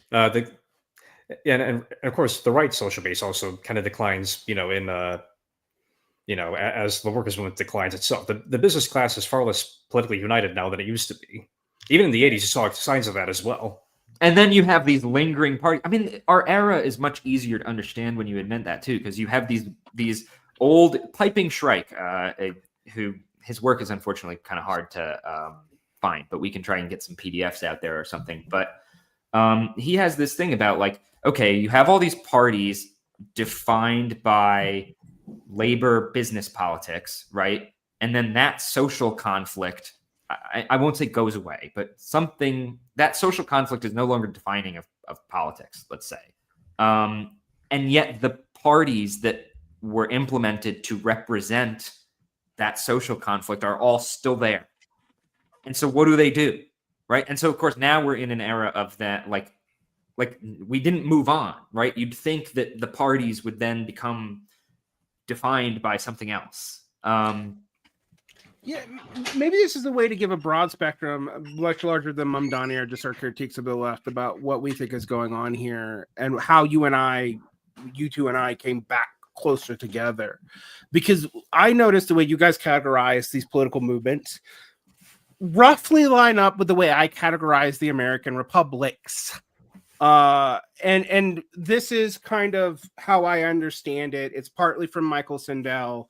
The thing that I work on in my head that Michael Sandel doesn't is I think there's economic reasons that correspond with these republic shifts. So in the early 19th century, 18th century, you have this nascent expansionist, admittedly settler-colonial republic movement that is very localist, very diffuse. Even the Federalists, who are actually advocating for federal power, are admitting that like these go up through relatively smart communities that are basically within like one or two jumps of Dunbar's number, and people know each other and they're voting upscale in this knowledge thing, although excluding large parts of the population. I'm not denying any of that. I don't want to over romanticize it, but it was a case that the people making these decisions made these decisions with people that they knew and communities that they lived in, and pushed up, not down, to a very weak state, right? Like kind of what Engels talked about, right? Mm-hmm. Right. Then you have the consolidation of a bourgeois revolution in America. For me, it's consolidated in the Civil War. This leads to a larger state. You have the development of big capital. You have this industrialization process that had been going on in England for like 150 years at this point, but now being brought here because we're literally stealing their technology. And but it requires more political apparatus, but it's still operable and relatively coherent community models. Like, yes, it's the industrial bourgeoisie, and it's offset by the expansion westward and by more settler colonialism, blah, blah, blah. I mean, all these things factor in together. And that sets you to about the beginning of the 20th century. Then you have this need to establish and solidify this capital control, right? And this really corresponds with, and I think Lenin's not wrong about this development of kind of monopoly capital and state competition, and creates these massively strong states that can also boss these industries around. It really can boss these industries around. We can talk about how, yes, the state actually touches more people's lives today than it did in 1920, but the state had more power to tell its stakeholders what to do all over the place, because of the imperators of intercapitalist wars. Then you have the rise of the Soviet Union scaring the shit out of people. You have this kind of mass workers thing that develops. Its organic. It fails in the United States about 3 times, but it gets bigger and bigger every time. And you have this massive shift towards executive power at the end of the wars, which led to the ability to set up what we could now call an administrative state that ran on competence. Go back and read Burnham when he talks about the managerial class. He's not talking about people who have degrees. He's talking about people who have skill sets. And that hits a crisis in the 60s. And that's why the courts step in, because there's literally not really a way to hold the country together politically in the same way anymore. So you now have this administrative apparatus literally settling political problems, right? But this leads to a kind of, frankly, over dependence on the administrative apparatus for progressive liberalism on everything. And we see a shift in the state form then too, to people don't really trust this technocratic leadership by the 80s. All right. And we have people start writing in the 80s in the late 70s, even about a crisis of democracy. This corresponds with a crisis of profitability and capital. All right. Then after that, we increasingly have legitimization by crisis, similar to what we had at the end of the 19th century, early 20th century, but kind of backwards. Instead of a very strong state, you have a state that's everywhere but fully controls nothing. They're invested in with all these private actors that you can't control, that have spiraling costs that they can't rule back. I mean, today, if I want to ask you, if you want to ask someone who can run a budget, are you going to ask someone who runs a Silicon Valley company or someone who runs a municipal government? Because the municipal government actually has to make the ends meet and can't go do stock buybacks and fudge valuation to get more debt to write off on their tax. It's a very different set of disciplines. But the only thing it can seem to draw anyone in is anti-political, because the only thing that people seem to justify the politics is on the crisis. Now, let's flip to what you guys said. I'm going to let you explain this, but what you started talking to me was the rise of mass politics, which comes out of crisis. We have to admit, why there's mass politics in the beginning of the 20th century, it starts emerging after fucking mass slaughters and a century of war in Europe. That's not small. Mass consolidations of states that couldn't consolidate for 200 years. But it doesn't last very long. It lasts a generation. Really, that's the era of mass politics that everyone's obsessed about is what, 20, 30 years? I guess it kind of begins, you could argue that it begins with the Bonapartist tendencies after Napoleon, but as full scale, everybody in Europe's involved. That's an early 20th century thing. Then you have these catch-all parties that don't mean anything, particularly in America, right? LaGuardia, the socialist, was a Republican. Joe Biden, as late as 2017, I saw him speak here in Utah, and he was lamenting when he would sit down with civil rights leaders, but also sit down with Strom Thurmond. This was his sadness. We didn't have these broad coalitional parties that didn't believe in anything coherently. It was just regional voter blocks. And they were sad about the ideological sorting that came after Nixon. And the thing is that one of the interesting things about the Democrats' instinct is while they are in some ways a more ideological party, they've been also the most resistant to just admitting that they're ideologically sorting. But that leads to cartel parties where you just vote party line and you don't have a choice and you're locked in, and they don't respond to you, you respond to them. And that seems to be ending now too. All right. So did I characterize your understanding pretty fairly?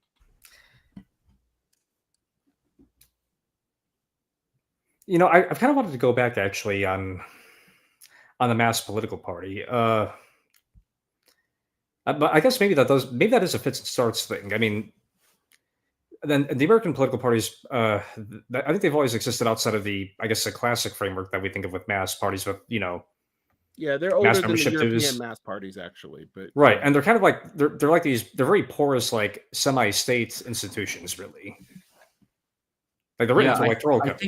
I think of one of our central texts that we recommend for understanding some of the decline of mass politics.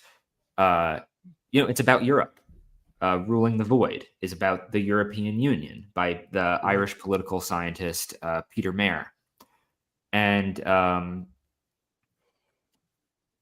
I think, the United States is weird in terms of its party systems. I mean, I think you can actually take the stuff Mayer talks about and the stuff we're talking about maybe more broadly under this kind of shorthand anti-politics, which is about like party system decline, like some of these things that come out of comparative politics even, but I probably do think of mass politics as coming largely out of, like, I might put it a little earlier. I think we probably agree about the peak, perhaps, in terms of like when it's sort of fully saturated, in Europe. But I think like you're seeing the nascent formation of mass politics with, I guess, the workers' movement, in the 19th century. Even like universal suffrage, I would argue. Yeah. Is it fully kind of formed? No.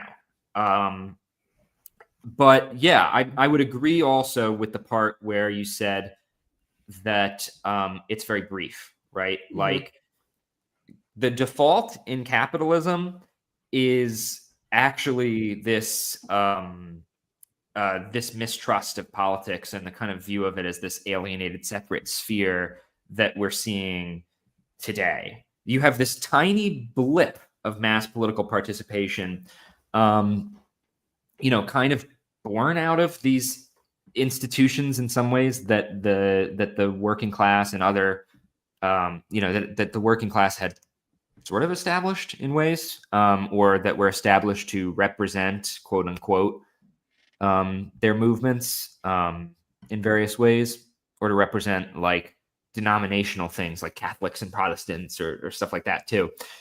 But yeah, it is very brief. You have the mass parties, and then after the world wars, you have what you mentioned, the catch-all party. That's a term from Otto Kirchheimer, who was in the Frankfurt School. He's very perceptive, right? Like if you read his old stuff, talking about like no longer do parties try and represent distinct social groups in government.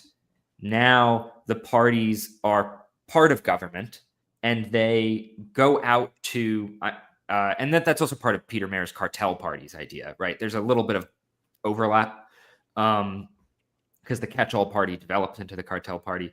But like, basically what I'm trying to say is like take the little jargon out of it a little bit. After World War II, you no longer have parties that seem like mass membership organizations out of society.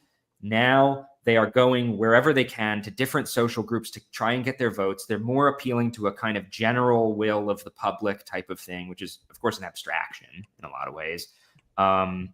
This also corresponds eventually to these more managerial ways of understanding the public, like voter demographics and, brand marketing, messaging, campaigning in that way. And then you get the party cartels, right? Which, no matter how badly or betrayed you felt by these parties, they were locked into government, and they very much mirrored each other's programs. They protected each other. They worked to keep third-party contenders out. And I think what's really feels volatile and interesting about our era is, of course, that is what's kind of falling apart about the post-war political order, and which always, American hegemony was always a more conditional, soft kind of thing in a lot of ways. But across Western democracies now, you see this kind of unraveling. And it is very inherently unstable too, really, because it's not like populist parties didn't exist pretty much around the same time that these parties morphed into cartels. Yeah, no, and now they were incorporated though more cleanly. I mean, like you think about the incorporation of the William Jennings Bryant faction into the Democrats, or the incorporation of the Goldwater faction of the conservatives into the Republicans. Whereas today, you do kind of feel like any political movement, to become a legitimate faction in one of these cartel parties, is to do this weird thing where you're both attacking it and defending it simultaneously.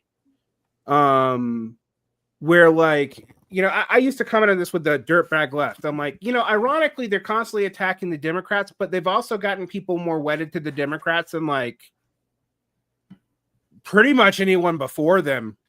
If you, like, listen to progressives and people in the 90s and aughts, and they want to walk away, and now they say they want to walk away, they're saying the same critiques, but, like, it's a faction within the party that's constantly moving up. Similarly, I mean, people are, like, surprised about Fuentes and this weird, actually quasi-fascist bullshit, but that's what they've been doing, is running an insurgency on the insurgents in the Republican Party, and they learned that from movement conservatism itself, which did the same thing in the 80s and set the agenda. I mean, basically all electoral politics in the 1990s was responding to that.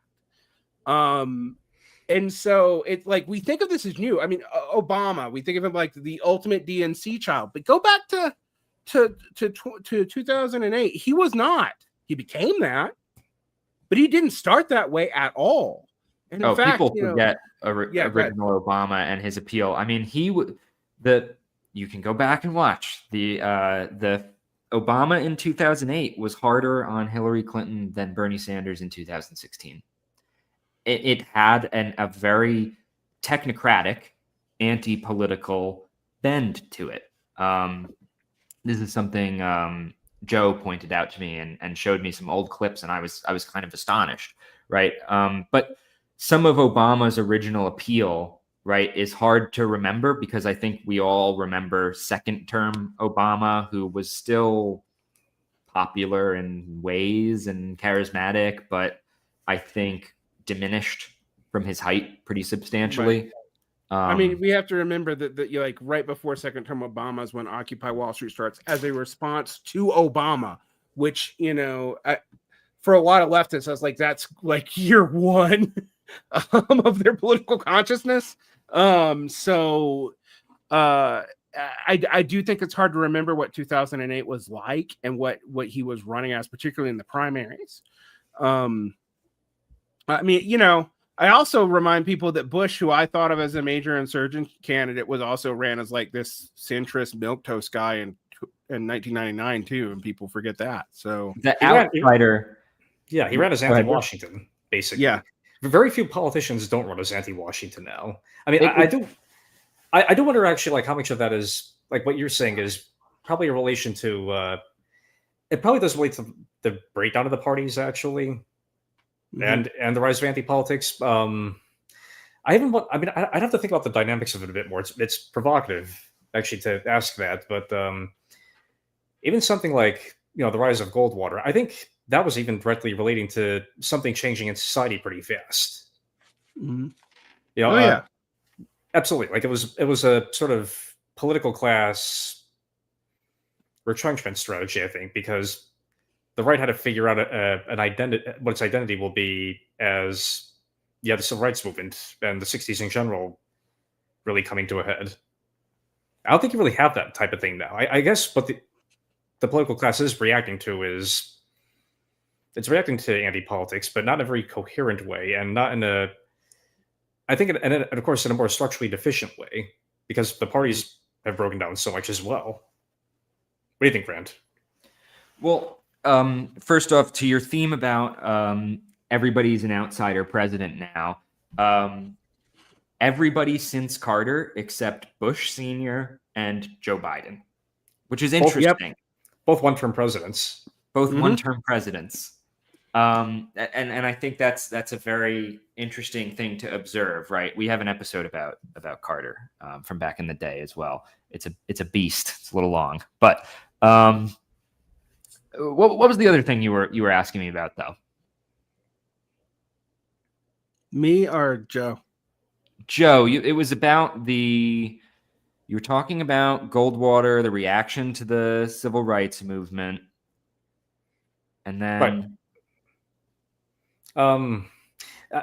the fact that what are they responding to now though? Like, I mean, because I guess the political class, I mean, to the old establishment, really, I should say now. How do they incorporate populism? It doesn't feel like that's what's really. I mean, I guess. Well, weirdly, they also do they kind of think of anti-politics as just populism, but like everybody's making populist appeals now, including the mainstream politicians. Like Kamala Harris was a very personalist politician in almost like a Trumpy way. Like I don't think she had as anti-political a bend as Trump, obviously. But in terms of that development of like the personalist politicians thing, 100%. I mean, me pointing out that her slogan sounded just like Syriza, like what Mark Fisher was saying about Syriza was, which I did one at the time. And I'm like, that's weird, like just straight up weird. Because how about you want to talk about somebody who I think was invented by a political machine, almost in a laboratory? It's Kamala Harris. Like, but I agree with you. She was very, very personable, very, very like this weird non-partisan populism that never actually works. Like we'll get together with all these, with the Republican democracy saving complex that also set up all the levers of the state that's currently being pulled, but we're not going to mention that.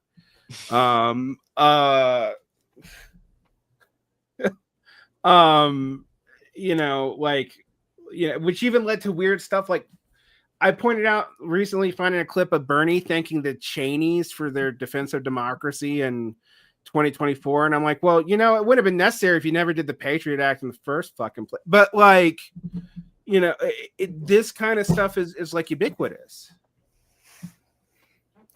It is actually interesting that I guess we did get into that in our episode, didn't we? About the left seems to have issues attacking institutions when they're in power as well. I wonder how much that relates to what we're talking about here. Actually, that ability to incorporate or not. Can you elaborate a little bit? I think I know what you mean. The left has issues attacking institutions when it's in power. Yeah. When who is in power? Actually, did I even? Yeah, never mind. Forget the last part. I was trailing off, but they have problems attacking political institutions, right? And you don't really see that on the right, but you can see. It is very strange to see Bernie Sanders, praising the Cheneys. I'll say that much. It doesn't feel very populist. Doesn't feel, and it's obviously not very anti-political. No. I mean, watching, maybe this is a little bit, this is kind of low-hanging fruit, right? But obviously watching the Democrats, my age, right, growing up at the time I did, I just remember it was so formative, the Bush administration as this destructive thing. I mean, I remember like we're anti-war. That's what we're about, right? Like, of course. And to see too, like, these old establishments losing power, they're equating that basically to the end of democracy. and it's worse than illegal wars, and it's worse than all of these like things that have happened in the past. I mean, but I'm noticing too in the comments, there's a little bit of a conversation pivoting back to Mamdani. And maybe we can wrap up by bringing this back to where we started in some ways. Is there anything we kind of want to address about Mamdani? I saw one that was, he did start out at less than 1%, though. 11 months ago, he wasn't a serious contender. Yeah, I think that's a fair statement, right? Like, no. Mamdani was... we did an episode about the Democrats and the kind of sorry state of the opposition. And we brought up Mamdani when he was out in the wilderness polling at 1% outside of Brooklyn. And I mean, not knowing much about the guy, I thought he was just going to be another left populist dud, basically. And as soon as you started hearing what he was actually saying in the primary, there was like, oh, there's some potential here, actually. But yeah, I think the unique quality of the race actually injected his campaign with a certain anti-political dimension. He also had some slick marketing. Okay, I mean, he worked with some marketing agencies that had some good brand development work and all of this too. But hey, that's really only a contradiction if you're a communist, right? But right. I think he got almost against his will. He got the anti-political superpowers from how much people freaked out about the unraveling of the establishment. He's kind of lucky with Cuomo as the foil there, kind of the perfect foil for that. But yeah, I mean, there's a question in the chat too that I think both of you are probably interested in. Is he a LaGuardia, a Dinkins, a de Blasio, or something else? Well, I will tell you that the one comparison I've gotten the most pushback from people in the DSA when I've talked to them about this is mentioning a Dinkins. And I've been told that the DSA was basically in a whole new organization after 2015 and has no relationship to that DSA of the 80s. And I just point out the reason why the DSA is so powerful in New York is it's been a caucus effectively of the Democratic Party in New York for 2 generations, actually. I mean, like, because the DSA helped get Deacons elected in the Rabble coalition period, endorsed and everything, with 5,000 members, but they were mostly in New York. Now, will Mamdani beat Dinkins? Well, the thing is, if he does what certain people that I often agree with on the left about other things want him to do, he might, because what Dinkins got totally undermined by the police union and by the municipal bond market. So, like, he was kind of a failed project. Will he be a LaGuardia? There's no federal sugar daddy for him to be a LaGuardia. There's just not. Will he be a de Blasio? That depends on how much the YIMBY coalitions get him. If his voting record and who he's appointing is an indication, they already have a foot in the door, but there is still pushback in that field. Is he something else? I don't think we can know yet. I mean, he's not like, he's a figure that some people in the DSA told me about a year ago. And then I saw really come on the stage like 8 months ago. And now, like, they're talking about him all over the planet. So, I was even watching some weird dude in Australia, like spam my Substack because I wrote this very like measured, like, Mamdani is going to be what people can incentivize him to be, blah, blah, blah. But we should feel happy, that Cuomo lost. And like I got some weird Australian leaving like spam things about how Mamdani was gonna institute Sharia law. So like it was and I was like, with enemies like that, even I kind of like you. But I don't know what he's gonna be. Like I really don't know. But here's the thing: as long as it's up to just him, the incentives for him to become a normal political, like all these people usually become, are super high. And that's really all I can really say about that. I do think the pressure is kind of forced him too, as well, especially if he's dealing with somebody like Trump. Right. But also, because I mean, what else can he do really? That being said, somebody was bringing up one of the things he mentioned was anti-corruption. I mean, he did play on anti-political themes. I think, especially earlier in his campaign. I think it started to attenuate later on, though. One of the things I thought was actually quite disruptive, really, or quite like not normal politician like, was how he dealt with, say, racist attacks early on. Remember that video where he's like, some guy on Twitter told me to go back to Uganda, so I am. Yeah, he visited. So yeah, it was a brilliant ad, actually. It's a good line, and I think it has that kind of raucous anti-political quality to it. Right, and I think the reason why it's anti-political too is that it doesn't. It kind of throws the culture war away. Yeah, it's instead of doing the culture war political response, which is how dare you, which is what he did later on, and that's kind of a big problem, Mamdani, he had these people telling him go back to Uganda, and he was like, I am in Uganda. I'm visiting my family. I'm coming back though. And like that is way more.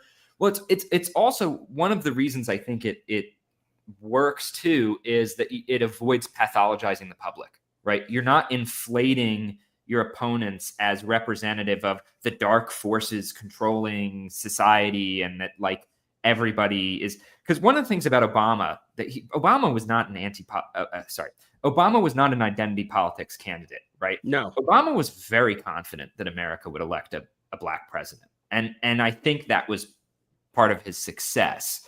Mamdani being dismissive of, and the Islamophobia at the end from Cuomo, crazy. I have like the desperate AI slop of the late Cuomo campaign. We haven't talked about Sliwa. That would be kind of fun too. But the late the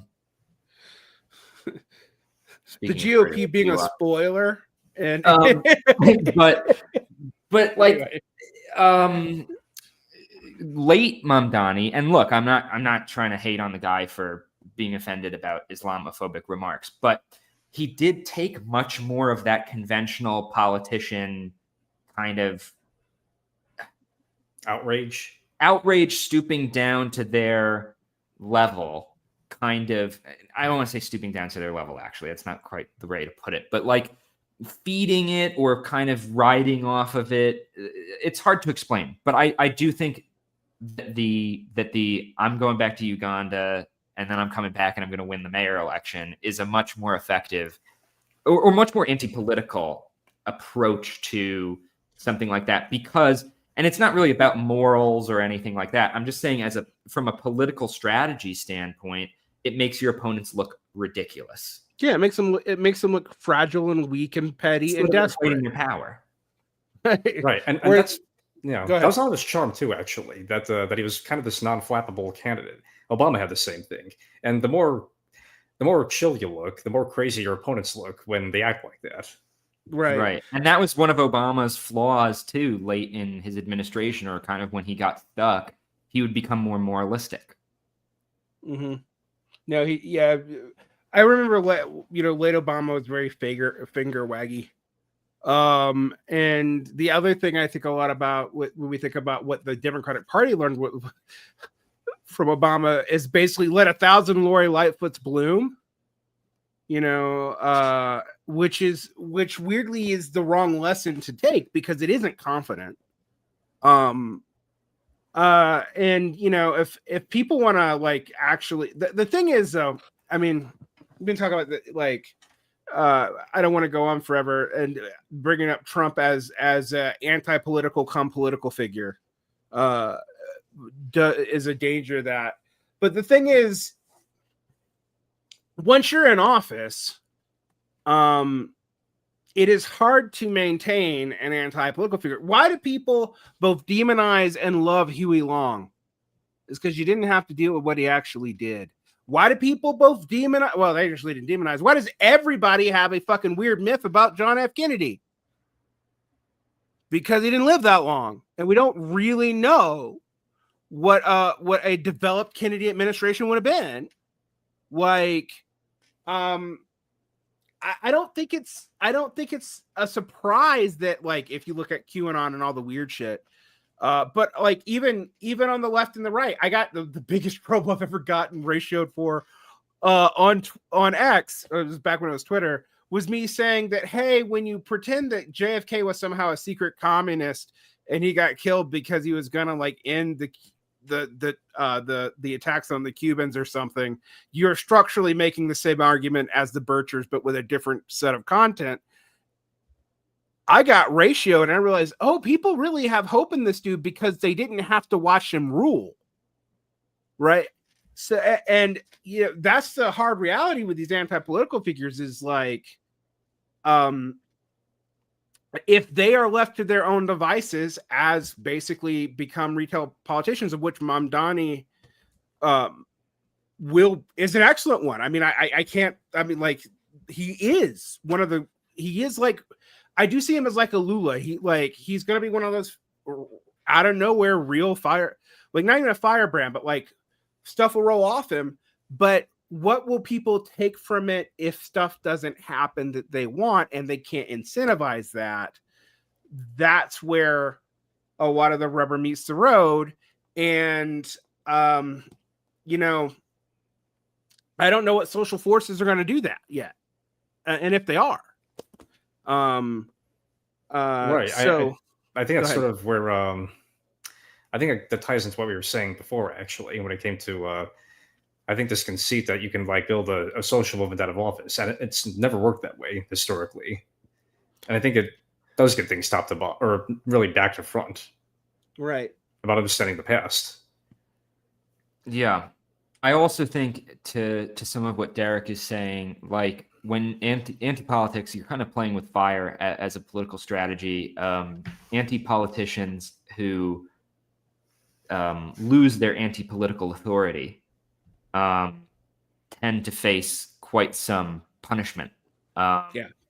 That would be the case, especially like to the extent that somebody like Macron in France, President Emmanuel Macron, was anti-political in that he started his own party and kind of broke up the old parties, at least. Very technocratic approach, but like he is also the person who, in a sense, like spawned the Yellow Vests, which also kind of gets to the distinction between anti-politicians who are often or always, depending on who you ask, political actors who are taking advantage of the particular situation that we're in, versus anti-politics in the broader sense of the society versus politics conflict that L. Marx wrote about. Right. And that's quite a different thing. I think it expresses itself differently. I don't think there's clear lines, right? Like, because I do think that some of what's happened with anti-politicians has been part of the kind of secular real movement of society in its own way. Maybe. But I think yeah, there is a distinction there, right? They hit these limitations within the state. Yeah. Well, you know, I've really enjoyed this mutual conversation. For those people who want to check out the Rabble report, you can just click on it. It's in my thingy. You can go straight to their channel. There's lots of stuff. It's a different framework than I normally talk about, but it's one that I think is helpful at getting some of your head around what we're seeing right now. I even reconcile it with programmatic politics, because programmatic politics is actually an attempt to control and limit politicalness, but one that's often imposed, which is the problem with the way a lot of people try to do programs, is they just try to like cook up an ideology in their heads and then enforce on everybody, and that almost never works, or at least not without a fuck lot of violence. Yeah, maybe we could talk about the measures of the Paris Commune as our ideas around that someday. Yeah. But we should come back to that someday. I know we got to wrap. All right. Yeah. Take care, people. Follow. You find link to their show on YouTube and the thing. They're a newish show, but they're doing a lot of stuff. Those of you who may have listened to you, if you've heard Grant's voice before, there's a podcast that I was never really a full-fledged member of, but I did show up and talk to you about right-wing literature a lot back in the day, like 7 or 8 years ago, and that is Swampside Chats. Grant was one of the Swampside Chats people. And I'm not Canadian. Yeah, and he's not Canadian. I'm sorry to disappoint the people in the comments. Aren't you like just a New Englander? Like, I'm actually from, they're going to hate me even more, New Jersey. Joe is the New Englander. And I'm the Southerner. All right. And who lives out west. All right, guys. See you later. Bye. Later.